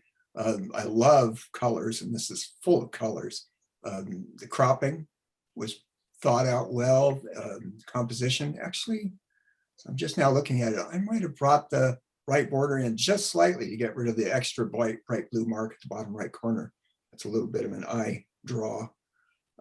But I like the way you included the hand, creating it nice. The photographer is Gary Kartstaffner. And now we are doing the travel category, and the first one is Portofino. I really, haven't traveled much, so when I see scenes like this, I just get excited about where to go in the world. And the photographer has really kind of captured the essence of this place, the vibrant colors. It's obviously next to this water, and there's a little bit of mystery. Is it just a river? Is it a big ocean if you turn around? So I really like that play there. You know, there really isn't much to, I like the placement of the houses too. There's just a lot going on here. It feels like it's a place I'd want to kind of interact with all the people right there. Maybe the only thing is maybe darken the water there at the bottom, just to help keep the eyes up in the frame. Other than that, I even like the greenery at the top. It feels lush just there. So well done. The photographer is Jerry Thomas. This is Mahani Yehuda Market, Jerusalem on Shabbat. Well, this sure feels like a travel photo and kind of a mysterious one. It's reading the title helped me understand more why it's so empty. The composition is very formal, with all leading lines going right to the center, and then this mysterious moving figure in the middle. That's intriguing. The metal roll-up door at the right with the graffiti on it is bright, and it attracts my attention a bit. I would either darken that or bring the cropping in a little bit to further bring the viewer's eyes right to the center, like the rest of the picture does. It's an intriguing image. Thanks. The photographer is Ellen Davis, and that finishes up travel. Next is creative, and this is Cancer Survivor Celebrates Life. As the name of this photo is, it really, that's the first hit I get of it. This triptych of a woman who's clearly happy and just has a love of life. Just I really, especially like the center one, that glow around her. There's a sensual quality going on with that image that I really like. I think I really like this. The only thing I think there is a white spot on the bottom left of the far left photo that I'd maybe take out. Other than that, this really does celebrate life when I view it. The photographer is Shelby Cullen. This is Ghost of Edward Weston's Muse. So this is my photo, and Kirk and I decided to just rigidly alternate. So this ended up with me, but I thought I'd just share. I went on this workshop 2 weeks ago, and this is the desk and camera and home of Edward Weston, one of the best buddies of Ansel Adams, and his grandson, Kim Weston, and great-grandson, Zach Weston, now Kim Weston lives in this house. Zach lives next door, and they run workshops out of here, and it was a wonderful experience. Well, okay, and I guess we know who made this. Thank you for sharing that, Douglas. This is the cribbage god. What a creative image this is. I just get a very mystical hit with this, and kind of that it's funny too. So there's this mix of mysticalness with funny that I even like it's like the guy in the kind of right corner there praying. I'm praying for a good card hand to have or something like that. So I just I'm chuckling as I look at this, and it's all very well composed. There's nothing really here, that actually, speaking of the guy with his hands praying, he's got a little white. He's a little white on his shoulders. I might darken those down to kind of just to tone that area. But other than that, really fun and mystical. Who knew? Cribbage, mystical. And the maker is Mike Shea, and maybe he'll give us a tour of this picture later. This is Fellowship of the Rings. This is another image like the last one that somebody spent a lot of time on. It did a nice job. And I'm sure the people in the picture would love to have this image. As a viewer, I like the red ring around the tire. The typeface was nicely put in the middle. The composition was worked on meticulously and pulled together very nicely. I am enough of a bicyclist to know that those are the sprockets and the chain rings are where the pedals are. So Fellowship of the Rings is not showing the chain rings, but I would still do it this same way too, because you need the bike wheel and it pulls together so well. Nice job. And the maker is Dave McClellan. This is The Doorway Down. My first hit of this photo is I love the verticalness of it. Really draws me in, that kind of juxtaposition of the vertical drapes with the trees. It's just a great interplay with and then it makes me wonder, did this person Photoshop this? Is this a double exposure? So I just get into all that with this. I think well composed, having the door down on the bottom thirds area. It has, again, one of that kind of mystical quality. The landscape photographer in me wants a little more detail through the windows, but this is a mysticalness feel. So just kind of forget I even said that. I actually like that it's blown out there. It actually gives it this etherealness. So well done. Photographer is Bernadette Sylvester. We are now in manipulated but realistic. And the first one is Surreal Keyboard. So you got me guessing as to what was manipulated in this picture. You certainly ended up with a realistic looking picture, so good job on that. I like the formality of the lines. The lines were very carefully lined up with the edges of the picture. I like that. The whites were controlled well. It's a simple image that pulled together successfully. I mean, this framed up on the wall would look nice. And as far as the rest of it, you've got me guessing. I guess we'll find out. The photographer is Jeff Alstetter. And this is Sky Pond sunrise, same day sky replacement.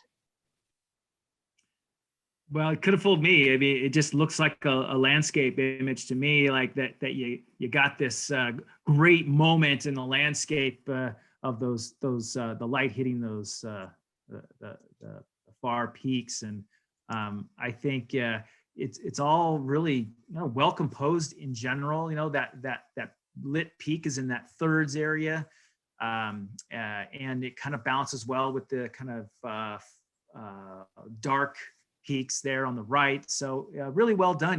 There really isn't much I think you could do with this. Maybe darken that kind of yellowish area kind of in the right edge there, just below center. Might keep my eye in a little bit more, maybe a little more shadow detail, but I don't know, maybe not much. I think in general it was a nice treatment, and especially the color. And the maker is Michael Quinn.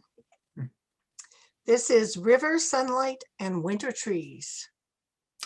A beautiful image, and whatever manipulation you did is nicely hidden. I like what you ended up with.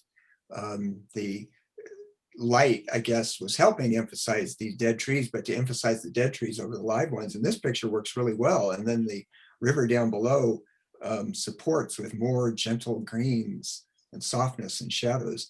I like the composition and the cropping. I kind of find myself wishing I could see even a tiny bit more river, but I'm fishing for little things to comment on. I think this is a really nicely done image. And the photographer is Jim Bear, which takes us into the black and white category. The first one is Back to Basics. Coming from the Ansel Adams Gallery, this just has this Ansel-esque feeling to me. I really like just the overall composition here. Reflection really works well here. You paid attention to include a little bit of space at the bottom of the water for the reflected peaks. And there's a nice balance with the trees in the middle right, in the kind of closer, and the trees kind of further back on the left. Balance up, balance down. It's just, it offers a pleasing to the eye composition. I mean, the only thing maybe would be on the very top edge, kind of in the thirds top, thirds left, those clouds are really bright. They do kind of grab my attention a little bit. You darken those down, I think it could really just put the little icing on the cake to this Ansel-esque image. Okay. Photographer is Tom Quinn. This is Bullwhip Kelp Series 5. I liked this image when it first came up. It's very rich. Well, my first reaction was it looks like a snake pit, but I saw right away that it's kelp, and it's very rich. This picture has so much depth and tonality to it. And as I studied it more, I realized that you very naturally highlighted the kelp right in the center, but the most interesting kelp is the upper left area. And I kind of think I might have lightened out a little more and then darkened the center a little more. That would be I would try it at least. But I think you've got a great image here and great material to work with. It was well thought out, nicely done. The photographer is Mike Shea. This is Manhattan View. This is a great, just a great black and white photo of the cityscape. I love this leading line here that starts in the right edge and just leads your eye, kind of meander up through to the buildings. It's just just really well done. It's very sharp from foreground to background. So the photographer's got chops there for sure. I mean, the only thing that maybe you could do is it feels a little kind of heavy on the left. If you just cropped a little bit in to maybe balance things out just a little bit more, that maybe that could add to it. But otherwise, a well done picture. Even I love the black in the clouds, above the clouds there. Just well seen, well done. The photographer is Jonathan Beth. This is Locomotion. And this is a great title.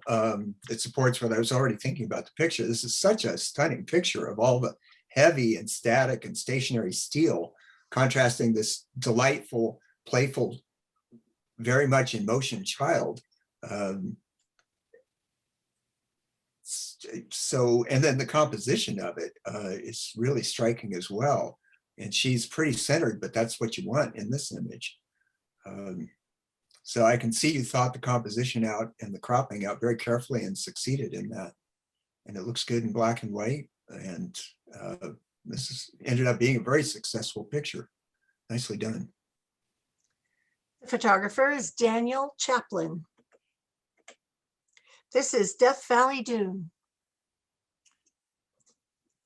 I love sand dunes. I've gone to Death Valley a few times and just run around Mesquite Dunes there. And I'm not sure if you were there, if this was Death Valley, but I always love these kind of shadow light things that happen in sand dunes. And just you really did a good job of putting that line, that curvy line, like in the bottom right corner, and moving the eye through it in the swoops. And I also love how there's the kind of the play of the kind of ripples in the light part of the dune. It matches the darker ripples at the top of the image. I say it really good, really well done. The only thing there's looks like it might be dust spots in the shadows in the left side there, kind of center left. Maybe take those out because they do kind of grab my attention. But otherwise, this is a great sand dune shot. Really like it. I did it. The photographer is Fred Finney. This is Fringed Corn Lily Leaves. I really like your composition on this one. It's just so satisfying. That's what really strikes me about this one. And everything else fell into place too. The shape of the leaves and the tones, the grays, all the line work, and just trying anything and everything.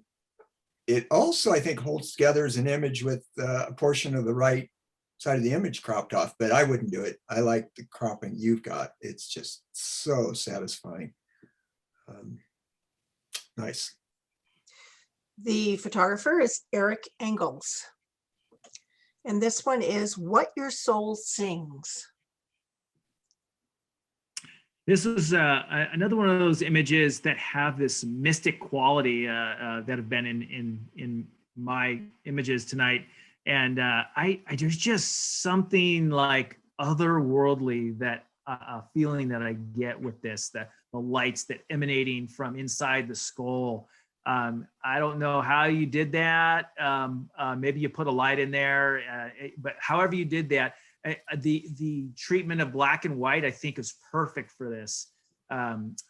It's just, there's a bit of hauntiness even in it too. So there's a lot for my mind and my eyes to kind of feast on in this.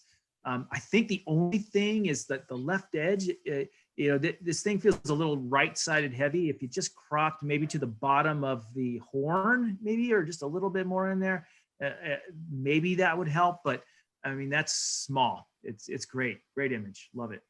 And the maker was and is Ellen Davis. Now we are in color. And the first image is A Morning Walk in Rome. Well, when I first saw this, my eye went to the upper left area and I thought, what a beautiful pastel image. And then the right side and then the right lower corner looks not as pastel. I was wondering if a filter had been applied selectively. It's kind of curious. It is a photo with a nice feeling. The people in the lower right is a very busy detail in this photo, and it kind of changes the mood of it. Kind of wish it was somehow handled a little differently. But I really like the windows on the building. That section in its pastels looks great. You did think about the composition and cropping, and that was done pretty well. Just wish the people's clothing have deeper blacks than any of the blacks in the upper left. It's just a curiosity. Oops, sorry. Let's go back there. Okay, and the maker and photographer of this is Jonathan Beth. And this is restricted area. I notice right away my eye goes to keep out. It's kind of like close to the brightest and very vibrant part of this image. But of course it speaks to what I think the photographer is trying to say here. It goes with I think that what the photographer did was capture the facial expression that matches the words in that, which I really like that. I even, my mind or my eyes kind of wander around like, oh wow, look at that La Crusade thing and things. And so I'm going all around. Maybe that's because like, oh, I want to look at the woman, the beautiful woman. But in any case, I think this is a well thought out image that keeps me coming back to it. Maybe brighten her face a little bit. That's about the only thing I could say in this. And the photographer is Douglas Hooper. This photograph is Magical Magenta Sunset. The bridge as a center of interest works really well in this picture. I like that. I love, again, I'm a fan of colors. I love the magentas and purples, and then even the cyan aqua color on the rocks. I think if I were putting this together, I would have cropped just a little off both the left and right, gone slightly more square, just a matter of opinion and taste. I think that's the only really constructive criticism I could think of, and that's just a maybe. I think this photo came together very nicely. When the colors are what this is about, the colors are beautiful. And the photographer is Bill Wages. This is called Golden, I'm sorry, went backwards. It's not called Golden Gate. The next one is Golden Gate. There we go. All right, so what really hit me first was, and I don't know if the photographer intended this, but I like how the chain kind of begins in the upper right and really connects us and connects my eyes all the way to the bridge and continues kind of with a sharp right turn onto the bridge. I think it makes for a nice line for the eye to kind of maneuver through this. I think the color treatment is good without, it's easy to kind of oversaturate photos like this, but I think you actually did the color perfect on this.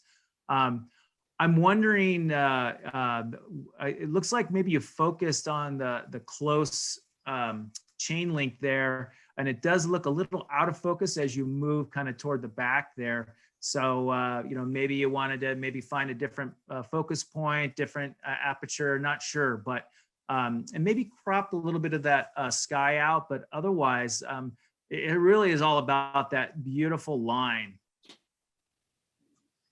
And the photographer is Patricia Leviton. And this is the last photo, Redbud Poppies and Clouds. Boy, is that tree beautiful or what? Again, colors. This picture is great with its colors. The bright green grass in the foreground and the redbud and the sky. You've got some great clouds in the sky. The redbud is such a eye-grabbing feature and pretty much the center of interest. I think the photo feels slightly out of balance to me. I would take a little off the right, a little off the bottom, just to try to make it balance out a little more. But that's the only constructive criticism. I love the lighting. The lighting is kind of partly cloudy, partly sunny. It just seems like it's glowing. I love that. So nice job. And the photographer is Henry Goodman. And that concludes tonight. Thank you to our judges and critiquers, Kirk and Douglas. And You're welcome. Rachel, it's Thank back you. to you. You have to unmute, my dear. Thank you. Welcome. The thing for 2020. You're muted. You're Yeah. So yes, thank you, Douglas. Thank you, Kirk, and thank you, Kathy. You guys got through that in a very timely fashion and some awesome images. So that concludes our meeting for April. A couple of quick comments. Our next meeting is May 24th. It's always the fourth Monday of the month. And Dave Arstein emailed me and said that the PowerPoint with the survey results has been posted to the club's website. So it's very speedy of him. So thank you, everybody. Congratulations to the March winners, and everybody have a good evening. All right. Thank you. Thank you.